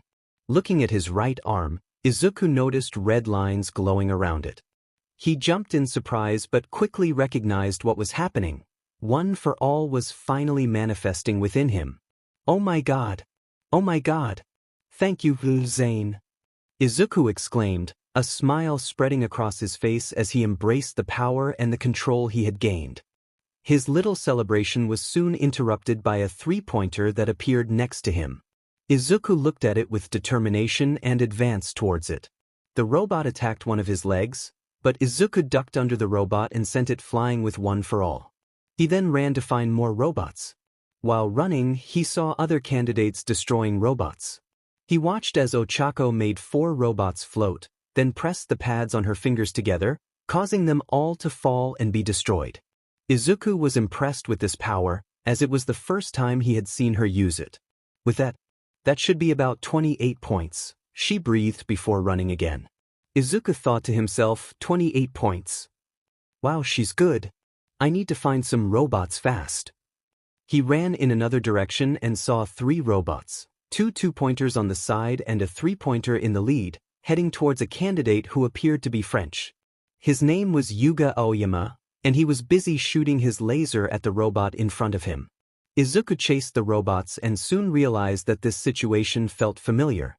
"Hold on, it's just like the training course," he thought as he remembered the training course back at the bounty. He used one for all in his legs to jump towards the robots. "Over the planks," he said as he jumped to the side of the first two-pointer and kicked to advance towards the other two-pointer, causing the first one to fall. "Dodge the swords," he instructed himself, kicking the other one down as well, and front-flipping over the three-pointer. "Here comes the dummy," he called as he lunged towards Aoyama, who started to spin. As he spun, Izuku felt time slow down. His eyes began to glow brightly as green particles appeared around him. Suddenly, he was engulfed in a light green tornado. He had realized what was happening. He had learned Spinjitsu. He grabbed Aoyama before the robot could stomp him and looked at the French boy. "Hey, are you okay?" "Yes, thank you. Mon ami, we make quite the pair," Aoyama said while striking a dramatic pose, which Izuku found a bit odd. "Okay then. Good luck," he replied before running to another robot. "I can't believe it, I did Spinjitsu for the first time. I need to tell the others about this," he thought as he kept running. He soon spotted 3 robots, 1 3-pointer, a 1-pointer, and a 2-pointer. Izuku ran towards the 2-pointer, ripped its right leg off, and used it to pierce the 2-pointer before throwing it at the 3-pointer, causing it to be destroyed. For the 1-pointer, Izuku took a deep breath, jumped, and yelled, "Ninja go!" He used Spinjitsu to climb up the robot's right arm and finished it off with a right hook to the face, causing it to be destroyed. He then ran away from the wreckage to find more robots.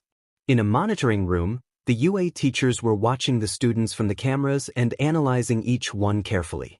It is clear that they do not know how many more villains are present, and they have a limited time to cover the area and hunt down the last target, a voice said while the judges continued to watch the exam.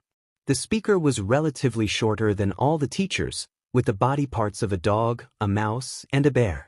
His outfit consisted of a tuxedo and a pair of orange shoes, and he had a large scar over his right eye.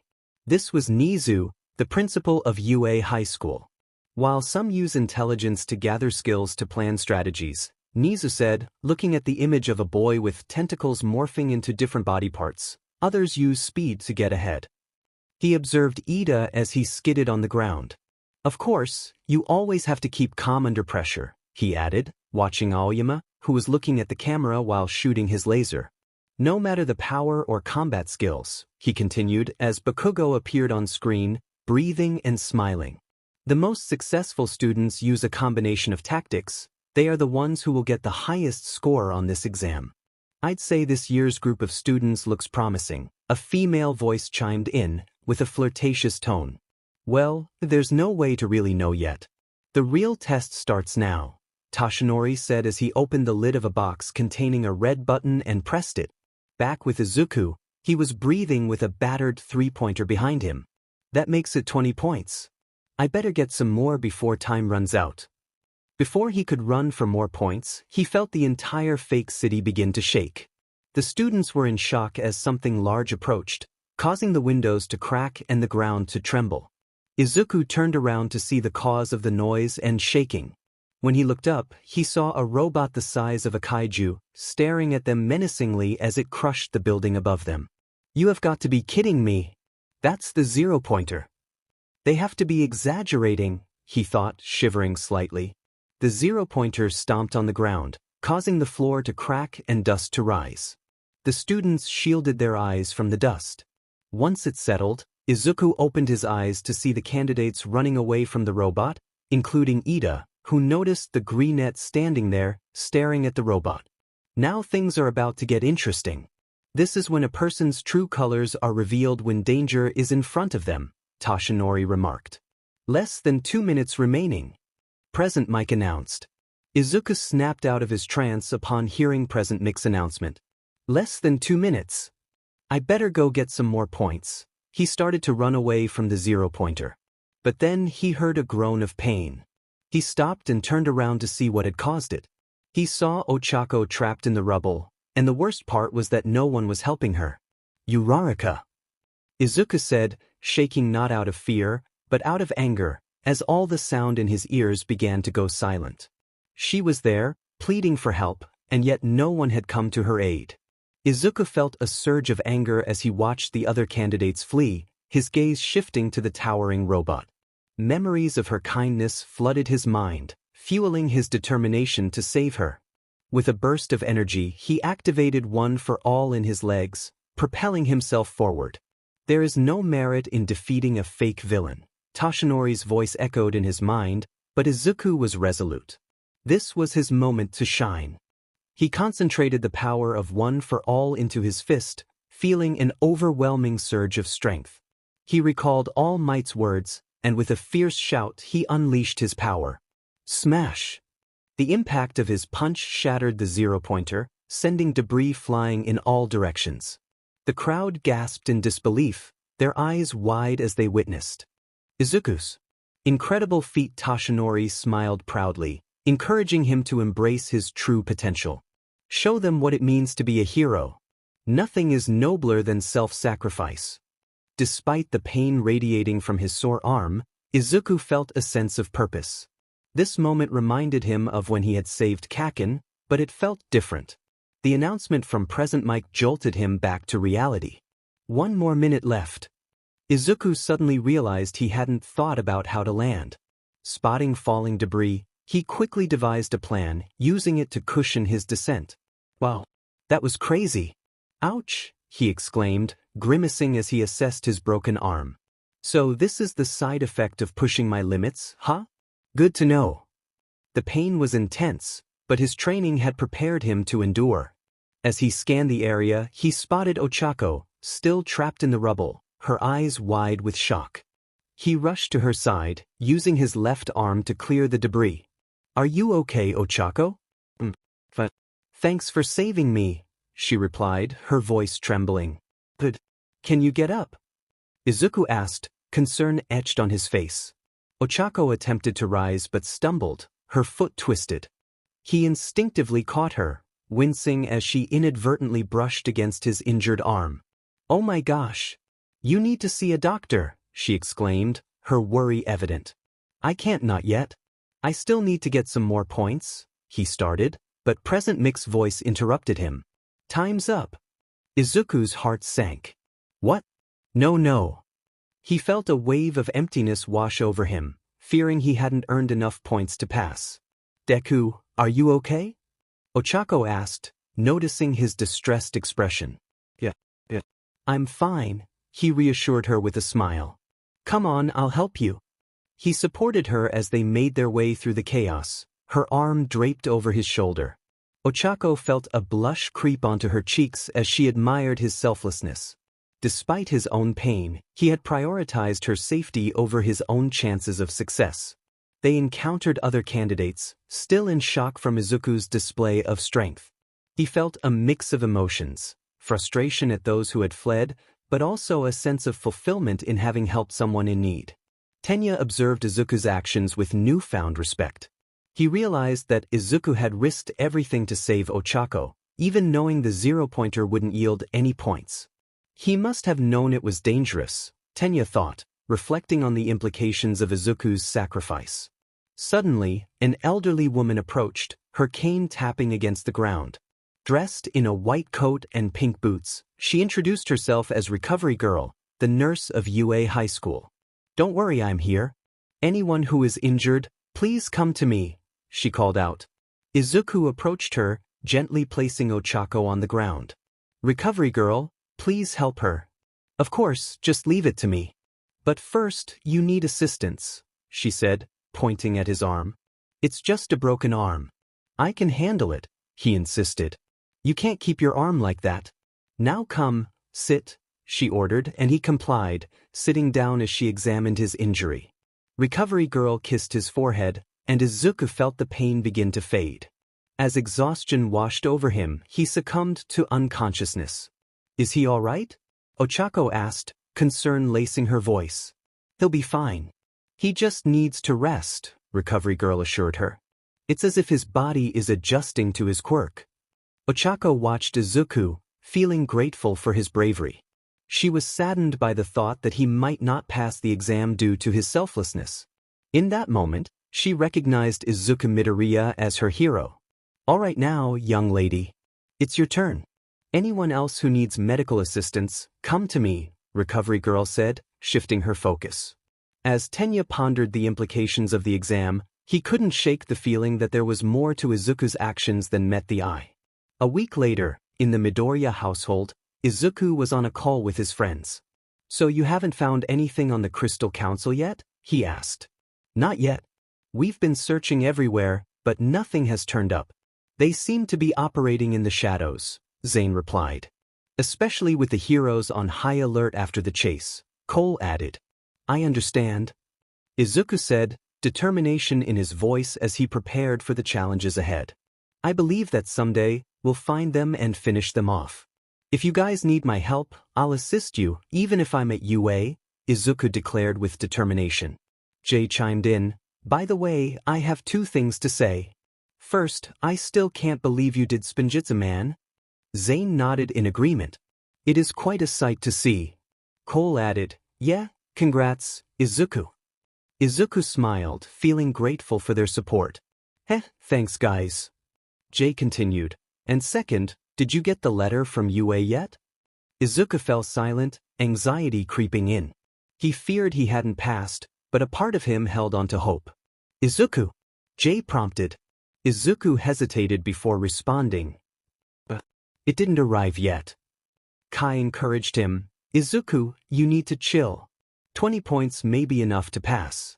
You just gotta think positive. Zane supported Kai's words. Kai's right, Izuku. We believe you're going to make it. But if you don't, what you did today was the actions of a real hero. Izuku felt a swell of gratitude for Zane's encouragement. Just then, he heard his mother knocking on the door. Inko called out, Izuku, Izuku, the letter is here. I got to go, I'll call you back, he said hurriedly, hanging up the call. He opened the door to find his mother gasping, holding the letter in her hands. He took the letter, looked at her, and requested to see the results alone. Once inside his room, Izuku sat at his desk, staring at the letter before tearing it open. A metal disc fell onto the table and a hologram emerged. All Might appeared in his hero form, startling Izuku. I am here in a projection, he announced. All Might. But the letter is from Yue, right? Izuku questioned the hologram. I know it's been a while, but I had a lot of paperwork to take care of, so that's why I couldn't get in touch sooner. For that, I apologize. All Might bowed slightly. To be honest, I didn't come to this city to find a new successor. I've decided to teach the new generation of heroes and work at UA. Izuku's eyes widened. All Might's working at UA? Now let's get straight to the point. In the written exam, you passed with flying colors. In the practical test, you got 20 points. Just barely enough to pass. Izuku felt a wave of relief wash over him at All Might's words. All that dread was gone. All Might explained to Izuku that there were additional factors in the exam that many were unaware of. Curious, Izuku asked for clarification, prompting All Might to show him a video featuring Ochako. In the video, Ochako addressed the camera, asking if she could take a moment to speak. Izuku was surprised to hear her mention him, describing him as having messy green hair and freckles. She expressed her longing to give him some of her points, explaining that she felt responsible for him not scoring any. Izuku was taken aback by her kindness, recalling the discouraging words he had heard from others, but also the supportive encouragement from his friends and mentors. All Might emphasized that actions matter just as much as having a quirk, and the exam was not solely about defeating villains. He continued the video, where present Mike reassured Ochako that Izuku had earned enough points to pass, highlighting the importance of helping others in the hero community. The results were revealed. Izuku was astonished to see that he had placed first due to his rescue points. All Might welcomed him to the Hero Academy, and Izuku was overwhelmed with joy, tears streaming down his face.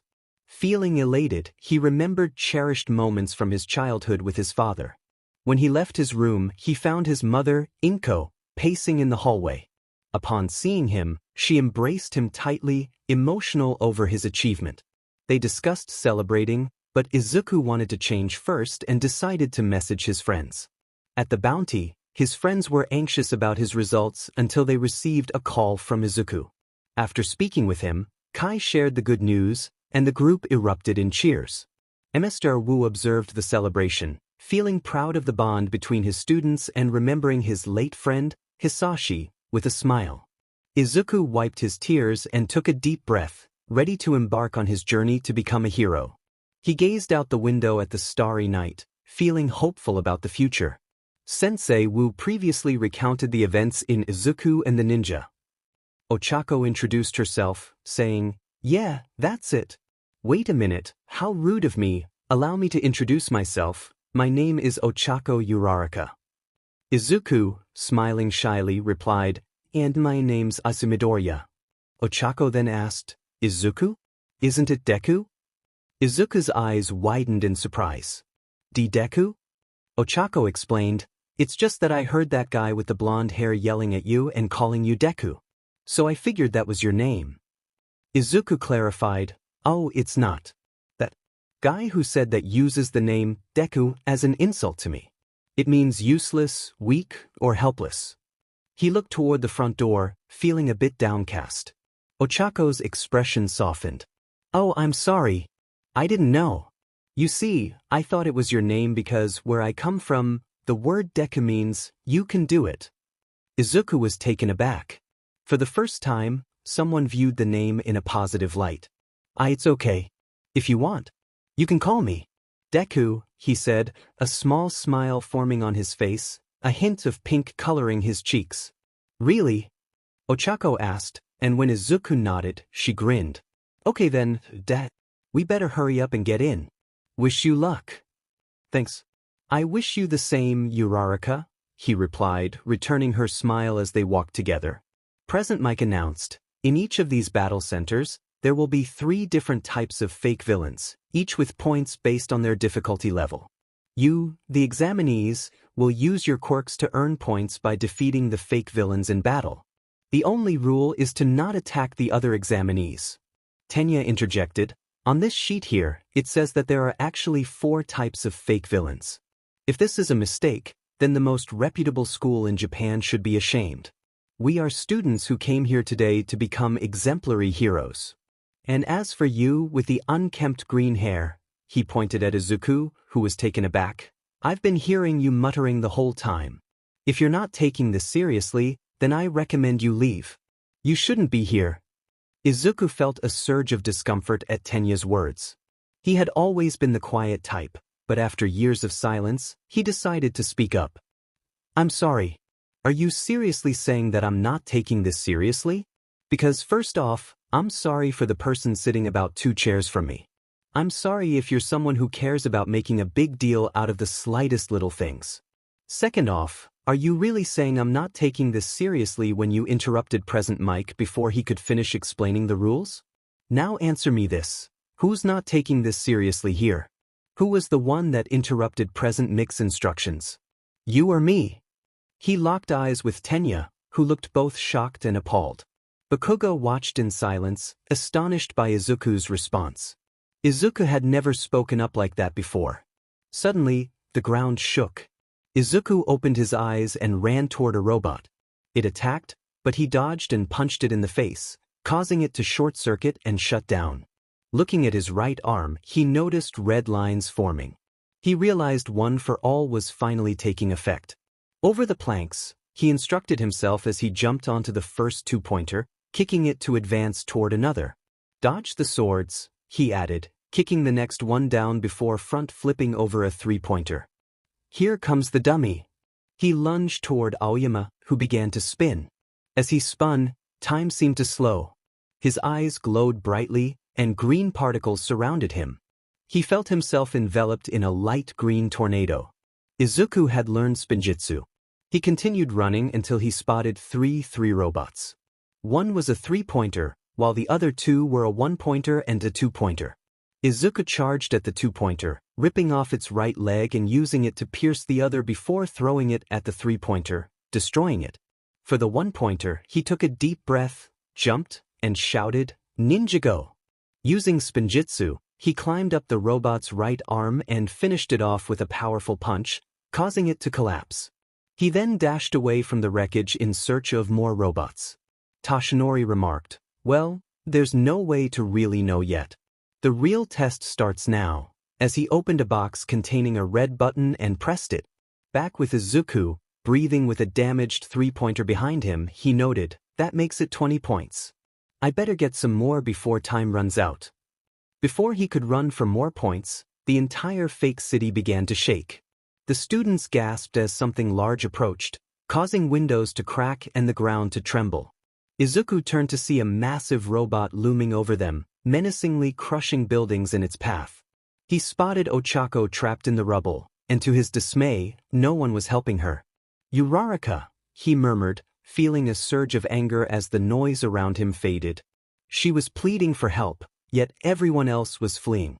Izuku thought furiously, why isn't anyone helping her? He channeled One for All into his legs, enabling a super jump. But this is a perfect opportunity to shine. Toshinori encouraged. Gripping his right fist, Izuku infused it with One for All, feeling a surge of power. He remembered All Might's words as he gathered his strength. "Swallow that." "Smash," he shouted, delivering a powerful punch to the 0-pointer, causing it to be destroyed. It resulted in a powerful impact that sent Izuku reeling back, causing everyone to gasp in disbelief at the display of his strength. Tashinori smiled proudly, encouraging Izuku, "That's right. Show them who you really are. Show them what it means to be a hero. Nothing is nobler than self-sacrifice." All Might then addressed the crowd, "We've all seen what you've done, young Midoriya. Not only did you help that young lady, but you also assisted other candidates while pursuing your points. How could a hero school reject those who save others and do the right thing? After all, that is what a hero does. You received more than just villain points. You also earned rescue points. These points are awarded by a panel of judges and are one of the skills we cherish here at UA." He revealed Izuku's results, and the crowd was stunned. N.1 Izuku Midorya. Villain points, 20/rescue points, 150. Izuku could hardly believe it. He had placed first in the exam because of his actions. "You both passed. Come now, young Midoriya. Welcome to your hero academia." All Might declared. As Izuku left his room, he spotted his mother pacing in the hallway. She stopped when she saw him, and he greeted her with the biggest, brightest smile. "I did it," he announced. Inko rushed to embrace her son, overwhelmed with emotion. She suggested they celebrate, but Izuku mentioned he needed to change first. He also decided to send a message to his friends. "Jump up, kick back, WHP around and spin." The screen ignited with energy as Kai appeared, raising his sword and performing Spinjitsu. As he finished, his mask was removed, revealing his name, Kai, beside him. The scene shifted to a vibrant blue as Jay entered, pulling out his nunchucks and executing Spinjitsu. Once he completed his move, his mask came off, displaying the name Jay. Next, the scene transitioned to a snowy white backdrop where Zane leaped into action, spinning his shurikens before performing Spinjitsu. His mask fell away, revealing his robotic face along with the name Zane. The atmosphere turned grayish-black as Cole jumped down, slamming his hammer to create a crack in the ground before doing Spinjitsu. After finishing, his mask was removed, and the name Cole appeared. The scene shifted to white again, with Sensei Wu twirling his staff before pointing it toward the audience, displaying the name Sensei Wu. The scene turned green, showcasing Izuku in his ninja outfit, channeling his elemental powers and then performing Spinjitsu. His mask came off, revealing the name Izuku. Jump up, kick back, WHP around and spin. The final scene faded to blue, featuring Izuku, the ninja, and Wu smiling at the audience. We arrive at Dagoba Beach, where Tashinori admired the ocean view while waiting for his successor. A few hours earlier, he had contacted Izuku to discuss his new power. Hearing footsteps behind him, he turned to see Izuku approaching. "Hey, All Might!" Izuku exclaimed, causing Tashinori to react with surprise. "Keep it down, kid." Tashinori whispered urgently, just as a nearby couple began to shout. "Is that All Might?" the girlfriend asked excitedly. "Where is he, where?" the boyfriend added. "Quick, say you were mistaken," Tashinori urged. "Oh, sorry. I made a mistake," Izuku shouted back at the couple. The couple sighed, returning to their date, allowing Tashinori and Izuku to breathe a sigh of relief. "Anyway, congratulations on the approval," Tashinori said, and they exchanged a high five. "Thanks. I appreciate your help. It's because of you that I'm here," Izuku replied. "Speaking of which, I want to tell you something. I haven't mentioned our connection to anyone at UA, and I wasn't one of the judges, so all those rescue points you earned were all you," Tashinori explained. Izuku bowed in gratitude. "Thanks." Suddenly, he remembered something important. "Wait, I was surprised to hear you were going to be a teacher at UA. I wondered why you were here since your agency, my tower, is in Minato, Tokyo." "Okay, I'll be straight with you. Your enthusiasm is a bit overwhelming," Tashinori interrupted. "As for being a teacher at UA, they asked me not to tell anyone until the official announcement. They contacted me while I was searching for a successor." Izuku thought back to their first conversation on the roof, realizing Tashinori had been considering choosing a student with a quirk. Speaking of which, Toshinori continued, catching Izuku's attention. How did it feel to have a quirk and use it for the first time? It was amazing. I felt stronger, faster, and more confident. But I know I still need to improve. I even experienced that side effect you warned me about. My right arm hurt after I punched that zero-pointer, Izuku admitted. Yeah, I noticed. That happened because you pushed beyond your current limits. Even though your body can access one for all, you still need to adapt to have full control. Remember, it's your first time using a quirk. For someone who never had a quirk before, you continue to impress me, especially with that little tornado move, Toshinori chuckled. Izuku felt a bit stiff at the mention of the tornado, not revealing that he had been training with the ninja. Yeah, luckily I have a strong body to handle one for all, he said, scratching his head with a shy smile. Just because you have access to one for all doesn't mean you have full control yet. But I believe that one day, you will master it.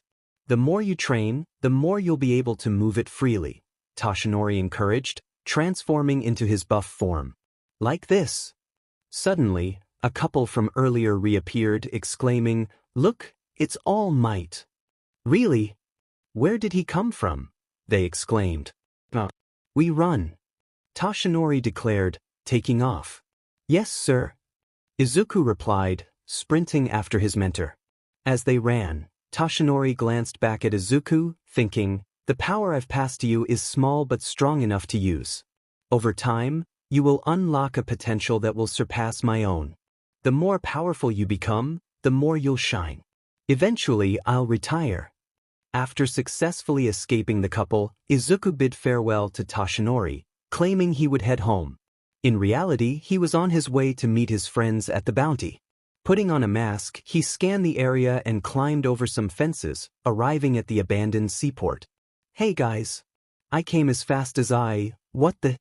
Izuku exclaimed, surprised by the scene before him. Listen to me, blue boy. No one, and I mean no one, messes with. You got that? Cole shouted, holding Jay's head under his arm. Okay. I'm sorry. It was just a joke. Jay pleaded. I was hungry. Cole insisted. Izuku felt a bit worried at first by the bickering but soon got used to it.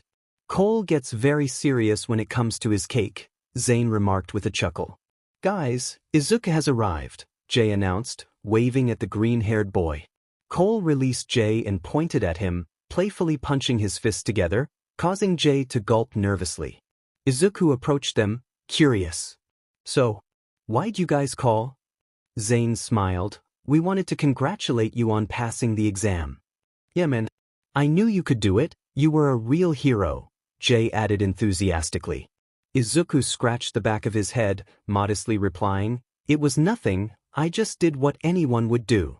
Kai interjected with a disapproving look. Okay, can you just please stop? What are you talking about? Izuku asked, confused. Are you listening to yourself right now? We didn't teach you our moves just so you can devalue yourself, Kai explained. Zane chimed in. Do you know what you have? A very low self-esteem. Cole nodded. Look, if anyone could do what you did, then why didn't they? Izuku opened his mouth to respond but then closed it, realizing Cole was right. He had gone to save Uraraka alone. Cole's right. You should see more value in yourself, Jay encouraged. Really? Izuku asked, surprised. Yeah. Tell yourself that you're amazing. Jay urged. Say that you're on fire. Kai added. Cole placed a reassuring hand on Izuku's shoulder. The point is, you need to be positive about yourself. Thanks guys. I think I needed to hear that. By the way, is there any other reason why you called me over? Izuku inquired. Cole explained, since your classes start in April, we decided that you'll receive a new form of training. New form of training? Who's going to teach me? Izuku asked, intrigued. I will, a voice said, and everyone turned to see Wu approaching. It's time for you to improve, Wu stated. Izuku swallowed hard, glancing at his friends, who wore forced smiles. As if to say, good luck. He felt a wave of anxiety but steeled himself. Please, Hikaru, teach me your ways, he said, bowing respectfully. Of course, Wu replied, turning to leave but quickly turning back to tap Izuku's feet with his staff, causing him to stumble. Ouch! Izuku exclaimed.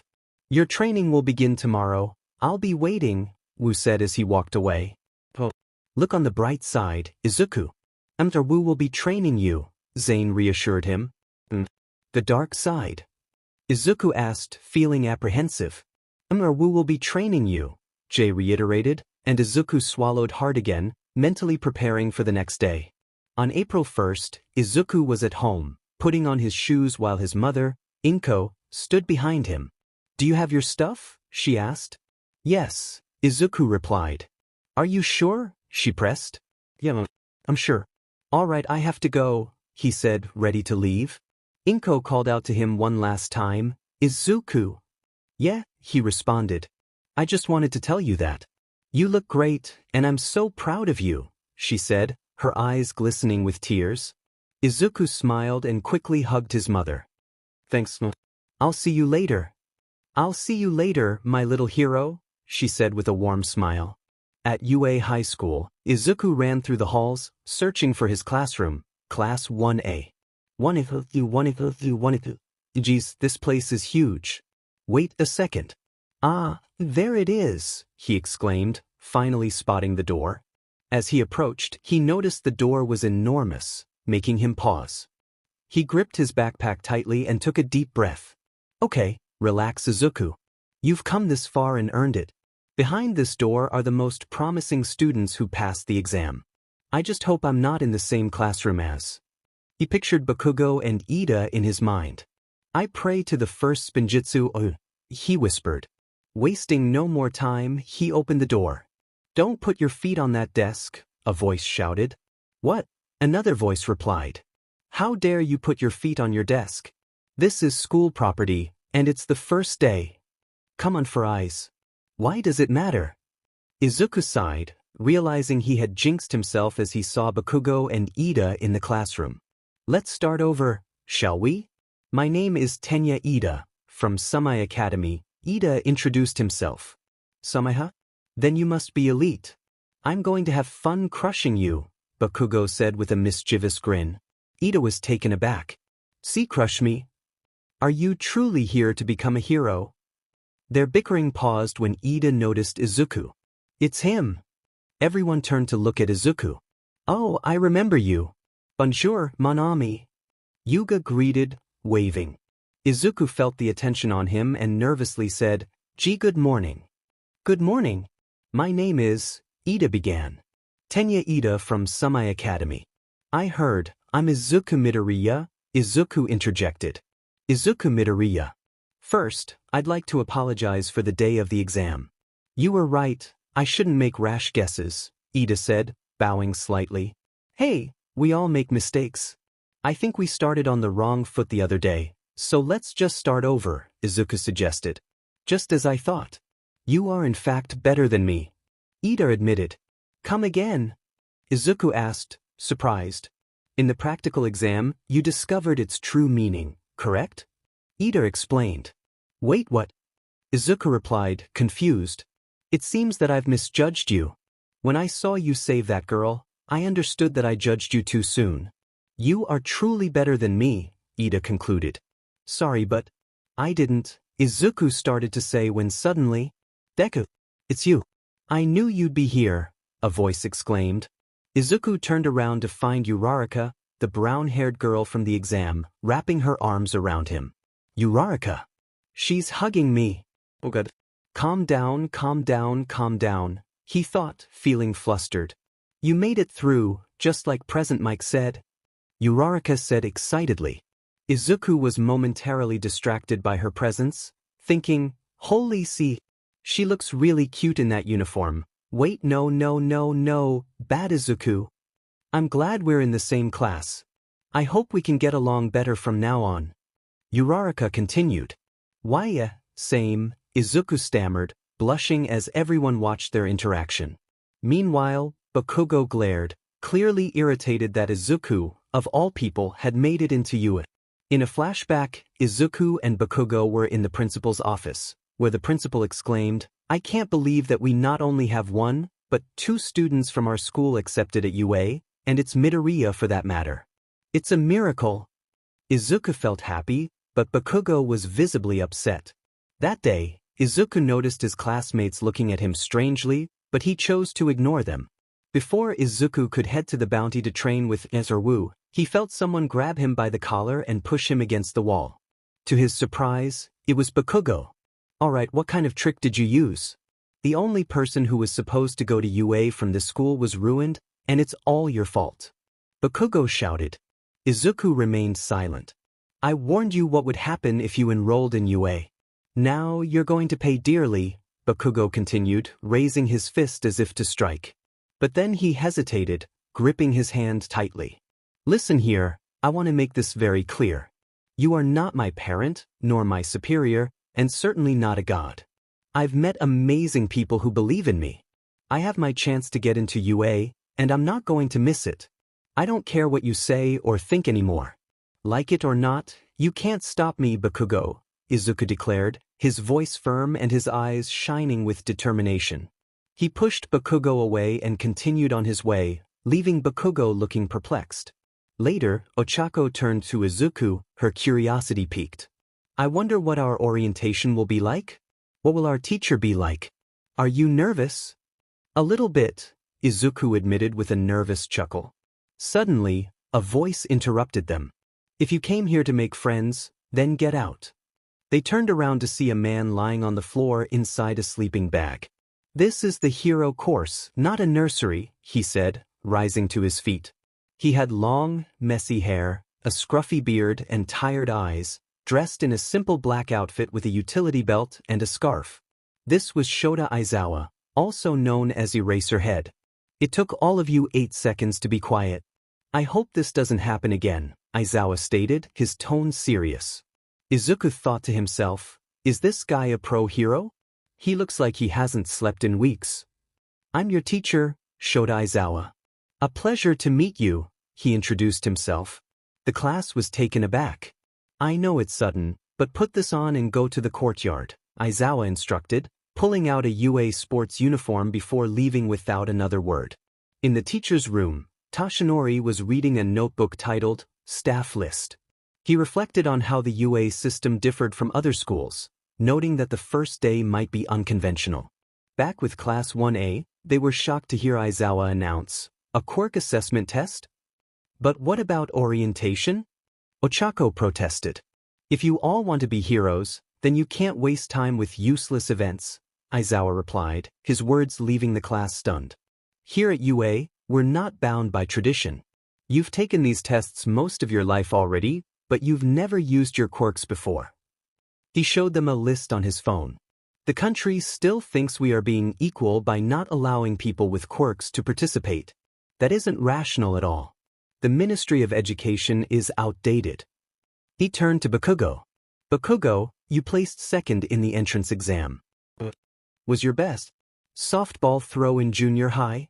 67 meters, Bakugo answered confidently. "Now try to do it with your quirk," Aizawa said, tossing a softball to Bakugo. "As long as you stay in the circle, anything goes." "Alright, you asked for it," Bakugo replied, stretching before preparing to throw. "Die!" he shouted as he used his quirk to launch the ball. Izuku thought, "Die? Everyone here needs to know what your limit is," Aizawa stated as the ball landed. He recorded the data on his phone. "It's the most rational way to think like a pro hero," he explained, showing Bakugo's score, 705.2 meters. 705.2 meters. "Holy Siri, that's a lot," exclaimed Denki Kaminari, a boy with yellow hair. "And we're going to get to use our quirks? This is going to be so fun." Mina Ishido, a girl with pink skin and curly hair, added enthusiastically. Aizawa, however, was starting to look annoyed. "You think this will be fun? You all have 3 years to become heroes, and you think this will be fun?" He suddenly smiled. "Today, you will have 8 physical tests, and whoever is in last place will be expelled." The class gasped in shock. Expulsion on the first day. And 8 physical tests. Izuku thought, feeling the pressure. Aizawa continued, "We are free to do whatever we want with our students. Welcome to the hero course. You can't send one of us home. It's the first day, it's not fair. Ochako protested. Then what about natural disasters? Do you think those are fair? Aizawa countered. Or power-hungry villains. The world is full of injustice, and it's our job to face those injustices. So come on, show me what you can do. Tenya, though disapproving, thought to himself, UA is the best school. I don't have a choice. Bakugo smirked. I'm just warming up. Take a good look, Deku. Aizawa declared, we're wasting time now. Let's get this started. Test 1 50-meter run. 2 students prepared to run while a robot recorded their times. The test began with Lida and Tsuyu Azui, who had a unique appearance. Lida completed the run in 3.04 seconds, while Tsuyu finished in 5.58 seconds. Tenya remarked that he could only reach 3rd gear for the 50 meters. His Quirk engine allowed him to run very fast thanks to engines on his calves. Aizawa observed, noting that while Tenya excelled in speed, it wouldn't benefit him in every test. Ochako decided to remove the gravity from her clothes and shoes to help her run. Ochako Uraraka, with her Quirk zero gravity, could negate gravity on anything she touched, though it sometimes made her feel nauseous. After the race, a boy with a large tail recorded a time of 5.49 seconds, while Ochako finished at 7.05 seconds. She commented that at least her time was better than in junior high. Next up were Mina Ishido and Yuga Oyama. Yuga, known for his Quirk naval laser, attempted to impress everyone with his style. He jumped while using his laser to propel himself, but soon lost momentum and fell, allowing Ishido to pass him. Aoyama's time was 5.51 seconds. Aizawa noted that testing oneself helps reveal areas for improvement. The final race featured Izuku and Bakugo. As they took their positions, they sprinted as soon as the signal was given. Izuku utilized one for all to enhance his speed, while Bakugo relied on his explosions. Izuku finished in 3.74 seconds, with Bakugo close behind at 4.13 seconds. Bakugo was taken aback, questioning how Izuku achieved such speed, especially since he should have realized his Quirk at a young age. Aizawa watched closely, sensing that Izuku wasn't pushing himself to the fullest. Test 2, Strength Grip. The students took turns holding a machine designed to measure their strength. Siro was amazed when one boy, who wore a mask and had multiple arms, reached an impressive 540 kilograms. Minoru Mineta, the shortest student with purple ball for hair, chimed in with a humorous comment about octopuses. Izuku, using one for all, held onto the machine until it began beeping rapidly. Suddenly, he heard a snap and realized the machine had broken. He sheepishly acknowledged that he might have overdone it. Eijiro Kirishima, a boy with striking red hair and sharp teeth, complimented Izuku on his strength, expressing a longing to learn from him. Test 3, Long Jump. The students took turns jumping into a sandbox, with Aoyama, Bakugo, and Tsuyu performing well, as did Izuku. Test 4, Side Jumps. In a surprising turn, Mineta excelled in this test, using the ball on his head to bounce from side to side. Izuku found it to be an unconventional but effective approach. Test 5, Ball Throw. It was Ochako's turn to throw the ball. She removed the gravity from it, causing it to soar impressively. The class was astonished, exclaiming, "Infinity!" Izuku was equally impressed. As Izuku prepared for his turn, Aizawa called him over, capturing the attention of the entire class. Aizawa inquired why Izuku had been holding back during the tests, prompting murmurs among the students. Unbeknownst to them, All Might was watching from a distance. Aizawa referenced Izuku's performance during the entrance exam, where he had scored highly due to his rescue points. He pressed Izuku for an explanation regarding his restraint. Izuku explained that while he could use his Quirk, he didn't yet have full control over it, and overexerting himself could lead to injury. Aizawa acknowledged this but emphasized that at UA, students needed to push their limits. He encouraged Izuku to show his full potential, warning him that if he couldn't control his power, he might not succeed in this environment. Aizawa tossed a ball to Izuku, advising him not to hold back. Izuku, feeling a mix of determination and concern, asked if Recovery Girl was present. Aizawa confirmed her presence, and Izuku felt relieved. With a plan in mind, Izuku approached the circle.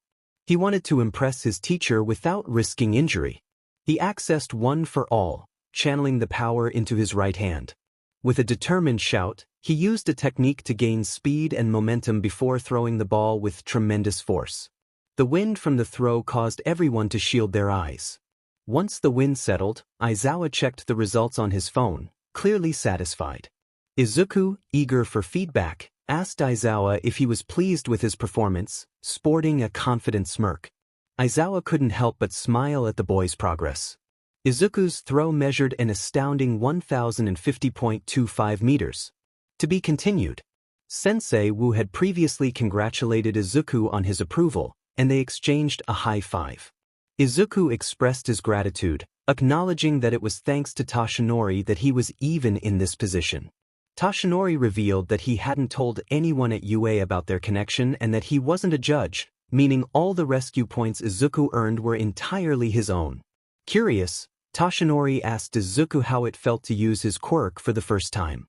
Izuku described the experience as exhilarating, feeling stronger, faster, and more confident, but he also recognized the need for further improvement. Cole informed Izuku that with classes starting in April, he would be receiving a new form of training. When Izuku inquired about who would be teaching him, Emser Wu appeared, stating it was time for Izuku to improve. Izuku felt a mix of excitement and nervousness as he noticed his friends offering him forced smiles of encouragement. He bowed respectfully, asking Emser Wu to teach him, which made the old man smile. However, in a playful moment, Wu used his staff to trip Izuku, causing him to fall. Wu then announced that training would begin the next day before leaving. Later, Izuku sensed that his classmates were looking at him oddly, but he brushed it off. Just before heading to the bounty for training, Bakugo confronted him, grabbing him by the collar and pushing him against the wall. Bakugo accused Izuku of ruining the chances of others at UA and warned him that he would pay for it. Izuku, remaining calm, declared that he was not going to let Bakugo dictate his path. He asserted that he had people who believed in him and was determined to seize his opportunity at UA, regardless of Bakugo's opinions. In class, Aizawa, their teacher, quickly silenced the students, expressing his expectation for them to be quiet. He introduced himself and handed out UA sports uniforms, instructing them to head to the courtyard. The class was shocked to learn they would be participating in a quirk assessment test instead of a traditional orientation. Aizawa explained that they needed to use their quirks and that the education system was outdated in its approach. As Aizawa announced that the last place in the test would be expelled, the class was taken aback. Izuku felt the pressure of the situation, realizing the stakes were high on their first day. The final race came down to Izuku and Bakugo. At the sound of the starting signal, they both took off, with Izuku using One for All to enhance his speed. He finished with a time of 3.74 seconds, while Bakugo came in at 4.13 seconds. Aizawa observed closely, noting that Izuku wasn't pushing himself to the limit. As Izuku continued to test his abilities, he accidentally broke the machine he was using, realizing he had overdone it. When Aizawa questioned why he was holding back, Izuku explained that while he could use his quirk, he didn't have full control yet and was concerned about injuring himself. Aizawa emphasized that at UA, they needed to push their limits and wanted to see Izuku's full potential. He tossed a ball to Izuku, urging him not to hold back. With determination, Izuku prepared to show what he could do. He called out, "Ninja Go," and used Spinjitsu to gain speed before throwing the ball with incredible force, creating a strong gust of wind. Once the wind settled, Aizawa checked the results on his phone, clearly impressed. Izuku called out to him, eager for feedback. He smirked, asking if they were satisfied yet. Aizawa observed the scene with a strange smile, reflecting on the situation. Izuku Midorya had thrown with impressive results, reaching a distance of 1,050.25 meters. Jump up, kick back, WHP around and spin. The screen ignited with energy as Kai appeared, raising his sword. He looked directly at the audience while performing Spinjitsu. As he finished, his mask was removed, revealing his identity with the name, Kai, beside him. The scene shifted to a vibrant blue as Jay entered, pulling out his nunchucks and executing Spinjitsu. When he completed his move, his mask came off, displaying the name Jay next to him. Next, the scene turned white, showcasing Zane as he jumped and spun his shurikens before performing Spinjitsu. Upon finishing, his mask was removed, revealing his robotic face with the name Zane appearing beside him. The atmosphere shifted to a grayish-black as Cole leaped down, slamming his hammer into the ground, causing cracks to form. After his Spinjitsu, his mask came off, and the name Cole appeared. The scene transitioned to white again, where Wu twirled his staff before pointing it at the audience, with the name Sensei Wu appearing in front of him. The scene then turned green, revealing Izuku in his ninja outfit, performing his elemental power and then executing Spinjitsu. After finishing, his mask came off, and the name Izuku appeared. Finally, the scene returned to blue, with Izuku, the ninja, and Wu smiling at the audience. After completing his demonstration, Aizawa revealed the results of his throw. Izuku glanced back at his classmates, who were visibly impressed. Kaminari exclaimed, "He just made it over 900 meters," with wide eyes. Uraraka added, "That was awesome." Lida noted, "That is very interesting." In the exam, his arm was broken. Now, his hand is only bruised and swollen. Midoriya's quirk is quite peculiar indeed. He pondered, stroking his chin. Aoyama remarked, "It wasn't a very stylish throw," turning his head with a dissatisfied expression. While many classmates were amazed by Izuku's performance, Bakugo was increasingly frustrated. He thought to himself, "No, that's impossible. People only get their quirks at 4 years old. It doesn't make sense." His hands began to spark with small explosions as he muttered, "How?" Izuku turned to see who was speaking. Bakugo launched himself toward Izuku, demanding, "Tell me, how did you get first place? Where did you get that kind of power? Tell me now, Lloyd I'm Deku." Izuku was taken aback and instinctively got into a defensive position. Before he could react, Bakugo was suddenly restrained by Aizawa's capture cloth. Aizawa, with his hair floating and pupils glowing with intensity, warned, "You better behave yourself if you don't want to suffer the consequences." Bakugo struggled against the cloth, frustrated. "What the hell? Why is this cloth so tough?" Aizawa explained, "Because this cloth is a capture weapon made of carbon fiber interwoven with metal wire. As I said, you better behave yourself.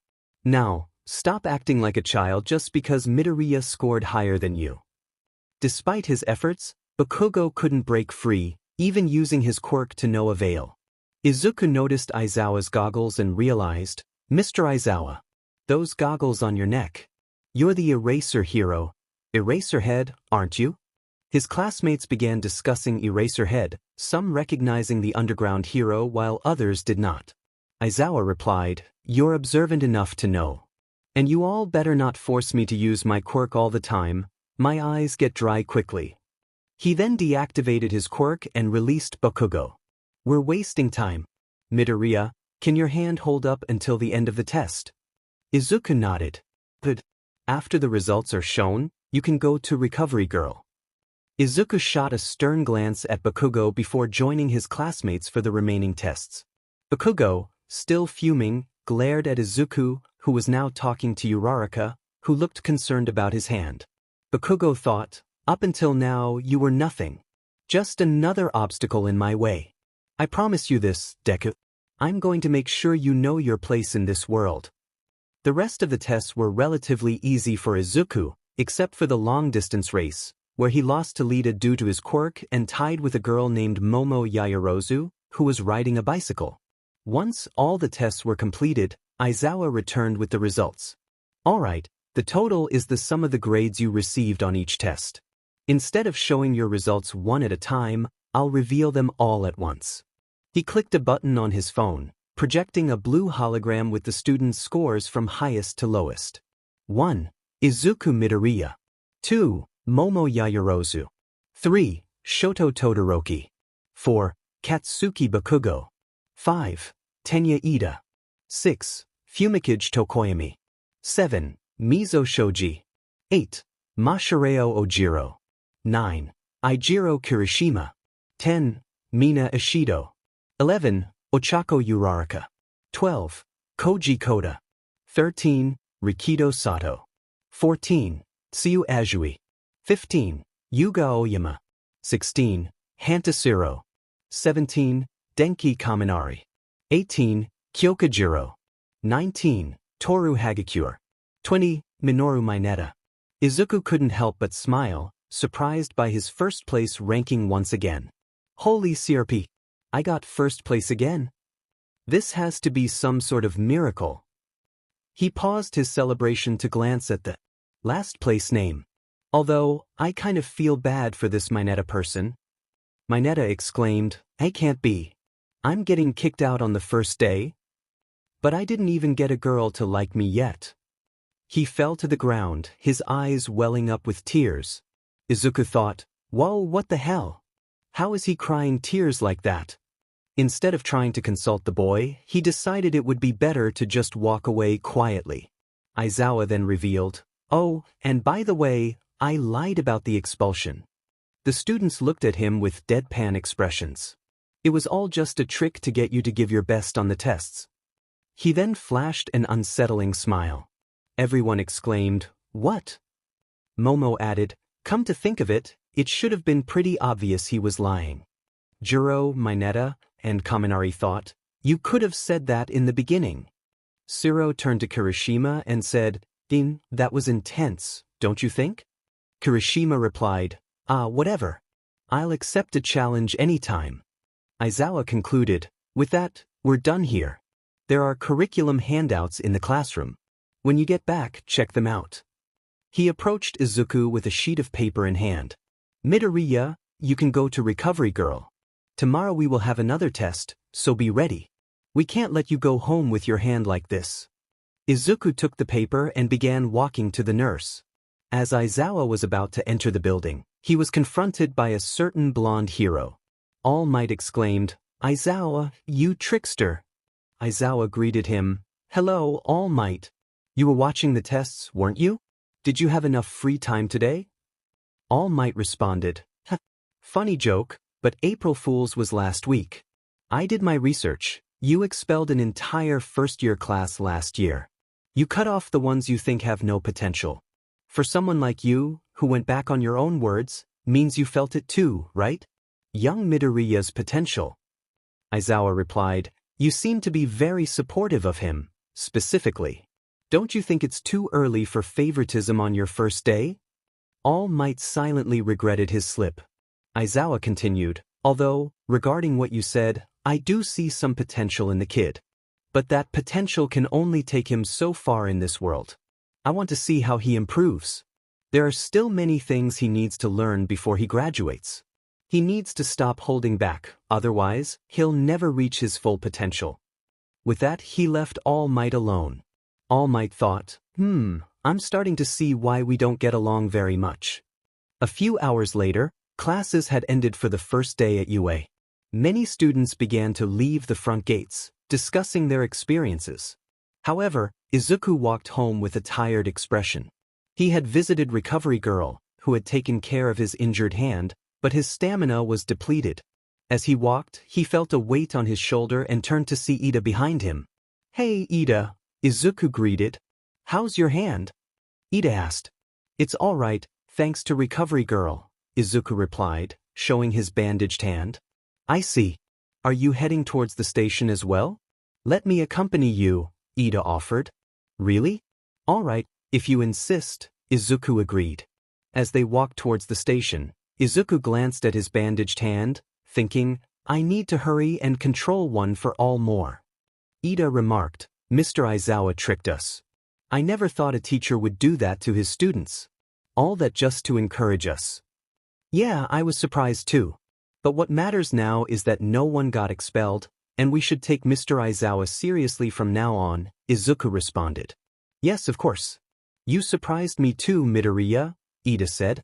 I did. Izuku asked. Yes. Your quirk is quite strange. Even though you didn't have much control over it, you managed to come in first place, Ida explained. Oh, come on. I didn't do well on all of the tests, Izuku modestly replied. Hey, you guys, a familiar voice called from behind them. They turned to see Uraraka running towards them. Hey, you two. Are you going to the station too? Wait for me. Uraraka exclaimed. Izuku replied, Uraraka? Ida added, you're the girl that reached infinity. Izuku chuckled at Ida's choice of words, thinking to himself, and beyond. Did you say something? Ida asked. What's wrong? Did you say something? I didn't say anything, Izuku replied quickly. Uraraka introduced herself. Anyway, you're Tenya Ida, right? Nice to meet you, I'm Ochako Uraraka. She then turned to Izuku. I was looking for you, Deku. Really? Sorry, I was kind of in a hurry, Izuku said, scratching his head. It's all right, we can go to the station together now, Uraraka assured him. Ida interjected, Excuse me. Sorry to interrupt your conversation, but what is this Deku name you speak of? Izuku explained, Oh, we'll explain on the way. Now come on, we're going to lose our ride. The three teens began to walk towards the station. Uraraka was explaining things to Ida while Izuku drifted into his thoughts. This is amazing. My life is finally starting to change. All because of All Might and my friends. I may have a lot to work on still, but I'm glad that I'll have some friends to help me along the way. Meanwhile, in the sleeping quarters of the hidden pirate ship, Kai lay on his bed with his phone, seemingly talking to someone. So, how are things back home without us? Kai asked. The city is doing all right. Still as bright and alive as you guys left it, although it's become a little quieter than before. Only some minor criminals, like thieves or robbers. Honestly, the other elemental MSTRS and I are starting to get a little bored. But my noodle business has been thriving because of it, so that's a plus, a girl's voice replied with a chuckle. So, how have things been over there? Still nothing, Kai grumbled. Ever since we stopped that truck a while back, there hasn't been any public activity from any smugglers. They've become sneaky, planning in the shadows. And with enough resources, they'll be able to defeat us. Hey, don't talk like that. Besides, they don't have everything, the girl encouraged. Oh yeah? And what's that? Kai asked. You have a lot of backup over here. Just say the word and we'll be there, she assured him. Thanks, Skylar. Just be careful over there, Kai replied. I miss you, hot tamale, Skylar said playfully, her tone flirtatious. Kai sighed dreamily at her words.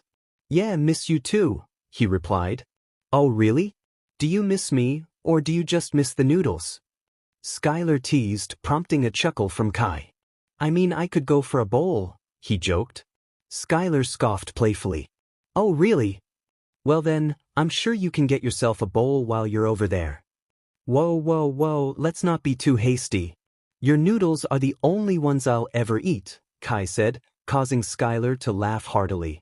Hearing her laughter warmed his heart, but soon it faded. But seriously, you guys be careful, she said. We will. I'll call you later. See you soon, Kai promised before hanging up, letting out a dreamy sigh. Suddenly, he heard snickering from behind him. Turning around, he found his team staring at him with amused smiles. What? He asked, confused. His teammates erupted into laughter, some clutching their stomachs. See, I told you he was just a teddy bear, Cole smirked, revealing Kai's softer side. You were right.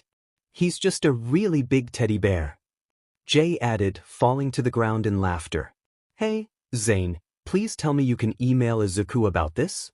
Cole requested, and Zane merely smirked, his eyes lighting up with mischief. Kai quickly interjected, Whoa. Hold on there. We don't have to tell Izuku about this.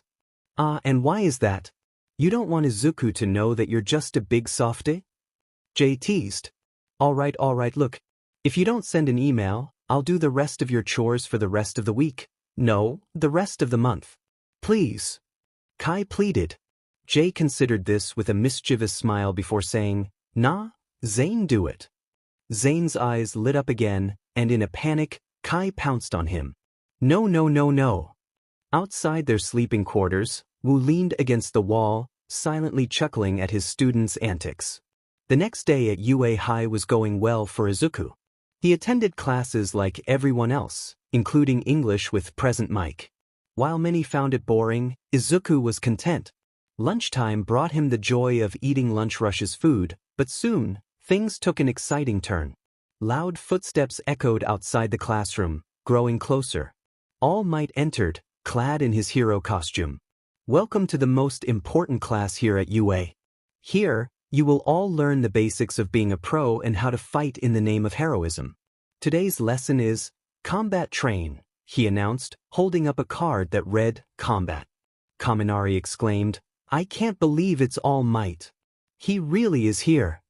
Kirishima added, so he is our teacher. This is going to be awesome. Tsuyu noted, isn't that the Silver Age costume? Ojiro remarked, his style gives me goosebumps. All Might continued, one of the most important things about a hero is this. He pointed to the wall, where suitcases with numbers emerged. Your costumes were made from your Quirk records and requests submitted before the school year. Now, get dressed and meet me at ground beta. Yes, sir. The class responded enthusiastically, rushing to grab their suitcases. At ground beta, All Might stood ready as his new students emerged in their hero costumes. People say that costumes are part of a hero, young students. You are proof of that now. Take it seriously, because you are all now heroes in training, he declared. You all look amazing. Now then, let's get started. In a flashback to 3 weeks prior, Izuku sat in his living room with a pack of papers and his notebook, talking to All Might on the phone. The Quirk record? You can just update your record, Toshinori explained. Really? It's that easy? Izuku asked, surprised. Of course. Everyone makes a record when they first enter school. You can just update it once or twice. In fact, I think. Inko, Izuku's mother, suddenly entered the room. I'm here, she announced, causing Izuku to panic and accidentally hang up on All Might. Oh no. I hung up on All Might, he thought, quickly composing himself as he approached his mother. Hey Mom. Oh, Izuku, you're here. Just in time. I wanted to show you something, she said, heading to her bedroom. Curious, Izuku heard drawers opening and closing. Inko returned with a long black suitcase. I was trying to get you something for your acceptance at UA, something to help you defend yourself, she explained, opening the case to reveal a silver dao blade. The hilt was green, wrapped in a bandage. Your father's old dao blade, she said softly, her voice tinged with sadness at the mention of her late husband. Izuku's eyes widened in shock and curiosity. He had never seen this weapon before. Dad's dao blade, he echoed. He always wanted to give this to you when you got older, but I completely rejected that idea, Inko chuckled softly. He said this blade was given to him by a very old friend and wished to pass it down as an heirloom. Carefully, she handed the blade to Izuku, who accepted it with great care. And Izuku, I wanted to apologize to you. Apologize? He asked, intrigued. Inko looked at Izuku with tears in her eyes, expressing her fears about his dream of becoming a hero despite being diagnosed as quirkless. She struggled to hold back her emotions, recalling the pain of losing someone dear to her. I know I haven't always shown my support, but I want you to know. I'm sorry. I will support you to the very end. Izuku, feeling overwhelmed, set aside the blade he had been holding and embraced his mother, grateful for her unwavering love. And a flashback. In the tunnel, only one pair of footsteps echoed as a figure emerged into the light.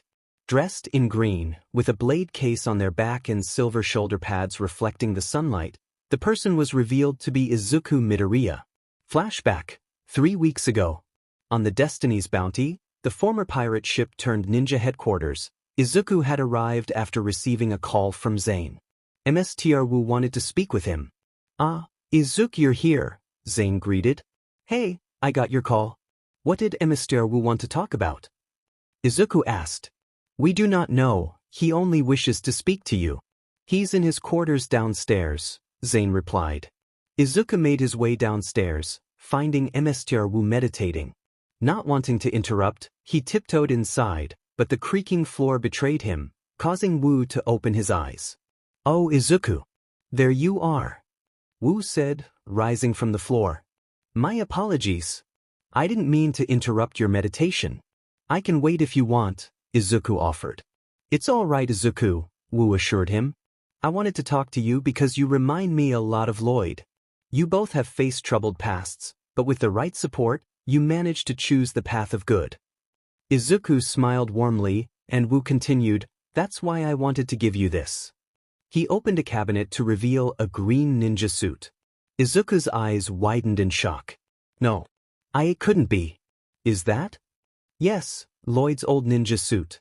I would like you to have it, Wu said. Izuku felt conflicted. He would be honored to wear such a suit, but he also felt unworthy of it and didn't want to disrespect Lloyd's memory. I can't accept this. I don't deserve it, he exclaimed, rambling about his feelings of unworthiness. Wu sighed and gently tapped Izuku on the head with his wooden staff. Izuku, you are worthy of this suit.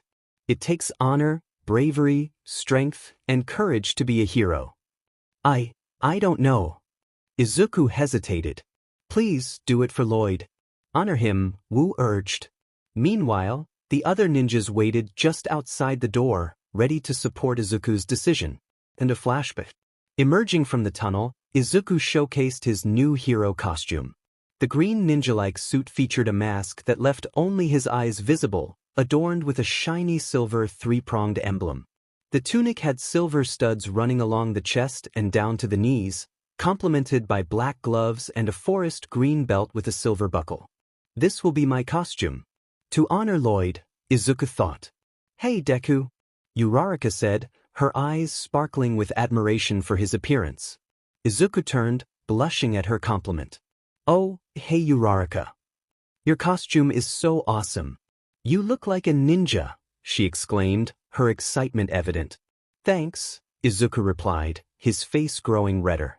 Uraraka, dressed in a black full-body suit with a pale pink design, felt a bit self-conscious about her outfit. I forgot to describe what I wanted, so it turned out a little tight, she admitted, scratching her head. Izuku couldn't help but think how cute she looked in her costume. You look great, really. Cute, he said, surprised by his own words. Really? Thanks, Deku, she beamed, a blush spreading across her cheeks. You're welcome, he responded, smiling nervously. Mineta, observing from a distance, whispered to himself about how great the hero course was. All Might caught sight of Izuku's costume and smiled, silently approving of his choice to be himself rather than trying to mimic anyone else. Tenya Ida stood confidently in his impressive armor, a dark blue one-piece suit adorned with pale silver pieces, including a chest plate and metal vambraces. His helmet, complete with a sharp design, added to his knightly appearance. Izuku Midorya looked on in amazement, recognizing his friend beneath the armor. Is that Ida in there? Wow, he looks like a knight. Izuku exclaimed. This is a fake city like the one from the entrance exam. Does this mean we'll do urban battles again? Ida asked, eager for the challenge. All Might, their instructor, raised his fingers to emphasize his point. No, we'll be taking 2 steps forward. Most fights you see on the news happen outside, but the most cunning villains operate from the shadows. For this training exercise, you will be split into groups of heroes and villains, engaging in 2-on-2 matches. Tsuyu Azui tilted her head, confused. Isn't this a little advanced? We don't really have the basic training. The best training you'll get is on the battlefield, All Might replied. But remember, you're not fighting robots this time. You're going up against real humans. Any questions before we begin? Momo Yaoyorozu raised her hand. Sir, will you be deciding who will win? Bakugo Katsuki added, how much can we hurt the other team? Uraraka Achiko asked, do we need to worry if the loser will be expelled? Ida inquired, how will you decide who will be the heroes or the villains? Aoyama struck a pose, asking, does this cape look great on me? His glasses sparkled in the light. All Might chuckled, hold on. I'll answer your questions. He pulled out a small stack of paper. Listen, the villains have hidden a nuclear missile somewhere in their hideout. The heroes must foil their plans by either capturing the villains or retrieving the missile. Conversely, the villains will succeed by protecting their weapon or capturing the heroes. Izuku thought to himself, wow. That just screams American action. The teams will be drawn from this box. All Might announced, producing a yellow box from seemingly nowhere. Ida questioned, isn't there a better way to decide? Izuku encouraged, think about it. Heroes often team up with others from different agencies. This way we can learn to work with various heroes. Yes, I see. Life is a series of random events, Ida replied, bowing slightly. All Might grinned. No problem. Now let's draw the teams. Team A, Midoriya and Uraraka. Team B, Todoroki and Shoji. Team C, Mineta and Yaoyorozu. Team D, Ida and Bakugo. Team E, Ashido and Oyama. Team F, Koda and Sato. Team G, Kaminari and Jiro. Team H, Tokoyami and Azui. Team I, Ojiro and Hagakure. Team K, Siro and Kirishima. Uraraka's eyes lit up. Wow. What a coincidence, we're a team, Deku. I know, right? Izuku replied, trying to mask his anxiety. Calm down, Izuku. Just make a good impression. No pressure at all. He took a deep breath, revealing his sweaty face. All Might announced, the first teams to face each other will be Team A and Team D. Team A will be the heroes, and Team D will be the villains. Izuku's heart raced as he glanced at Bakugo, who wore a furious expression. Feeling a shiver down his spine, Izuku closed his eyes and took a deep breath, steeling himself. When he opened his eyes, he met Bakugo's gaze with newfound determination. Bakugo looked momentarily surprised before returning to his angry demeanor. All right, villains, you enter the building and begin preparations. You have 5 minutes until the heroes are released and the battle begins, All Might instructed. Yes, sir, came the unified response from Izuku, Uraraka, and Ida. Young Ida, young Bakugo. The key to this challenge is to embody the villainy. Think from the perspective of a true villain. If things go too far, I'll intervene, All Might cautioned. Yes, sir, Ida affirmed, ready for the challenge ahead. Bakugo was unfortunately not listening to what All Might was saying. Instead, he was staring at Izuku with an intensity that made it clear he was focused on his rival. Izuku paused and slowly turned to Bakugo, his hair partially obscuring his eyes. Bakugo was taken aback that Izuku no longer seemed afraid of him, and he clenched his teeth in frustration before entering the building. Inside the room they were guarding, Ida and Bakugo found a large object that resembled a missile. Ida approached it, expressing his discomfort with the situation. He tapped the object and remarked on its flimsy appearance. Bakugo, still preoccupied, asked Ida if he thought Deku had a quirk. Ida noted that Izuku had shown some impressive abilities during their training, but he also pointed out that Bakugo seemed particularly aggressive toward Midoriya. Bakugo's thoughts were consumed with anger and betrayal, reflecting on the years he felt Izuku had deceived him. He was determined to prove himself in their upcoming match. Outside, Izuku and Uraraka were studying the floor plan of the building. Uraraka admired All Might, expressing her relief that he wasn't as intimidating as Mr. Aizawa. However, she noticed Izuku's serious demeanor and asked if he was okay. Izuku acknowledged that he was thinking about their match against Ida and Bakugo, emphasizing the need to stay alert. He admitted that while Bakugo was a challenge, he respected his rival's strength and ambition, which motivated him to improve. With determination, he declared that he refused to lose. Uraraka was inspired by Izuku's resolve and playfully suggested it was a fated battle between rivals, to which Izuku modestly disagreed. Suddenly, All Might's voice boomed through the intercom, announcing the start of the indoor combat training. In the monitoring room, the students and All Might watched the action unfold on multiple screens. All Might encouraged the students to think strategically about the situation, wishing Izuku luck as he reminded him that in this class, he was just another student. Inside the building, Izuku and Uraraka entered through an open window, cautiously navigating the halls. Izuku halted suddenly, prompting Uraraka to bump into him. He signaled for her to be quiet as he listened intently to a faint sound. Just then, Bakugo appeared from around the corner, launching an explosion toward them. Izuku quickly grabbed Uraraka, deflecting the attack and ensuring her safety.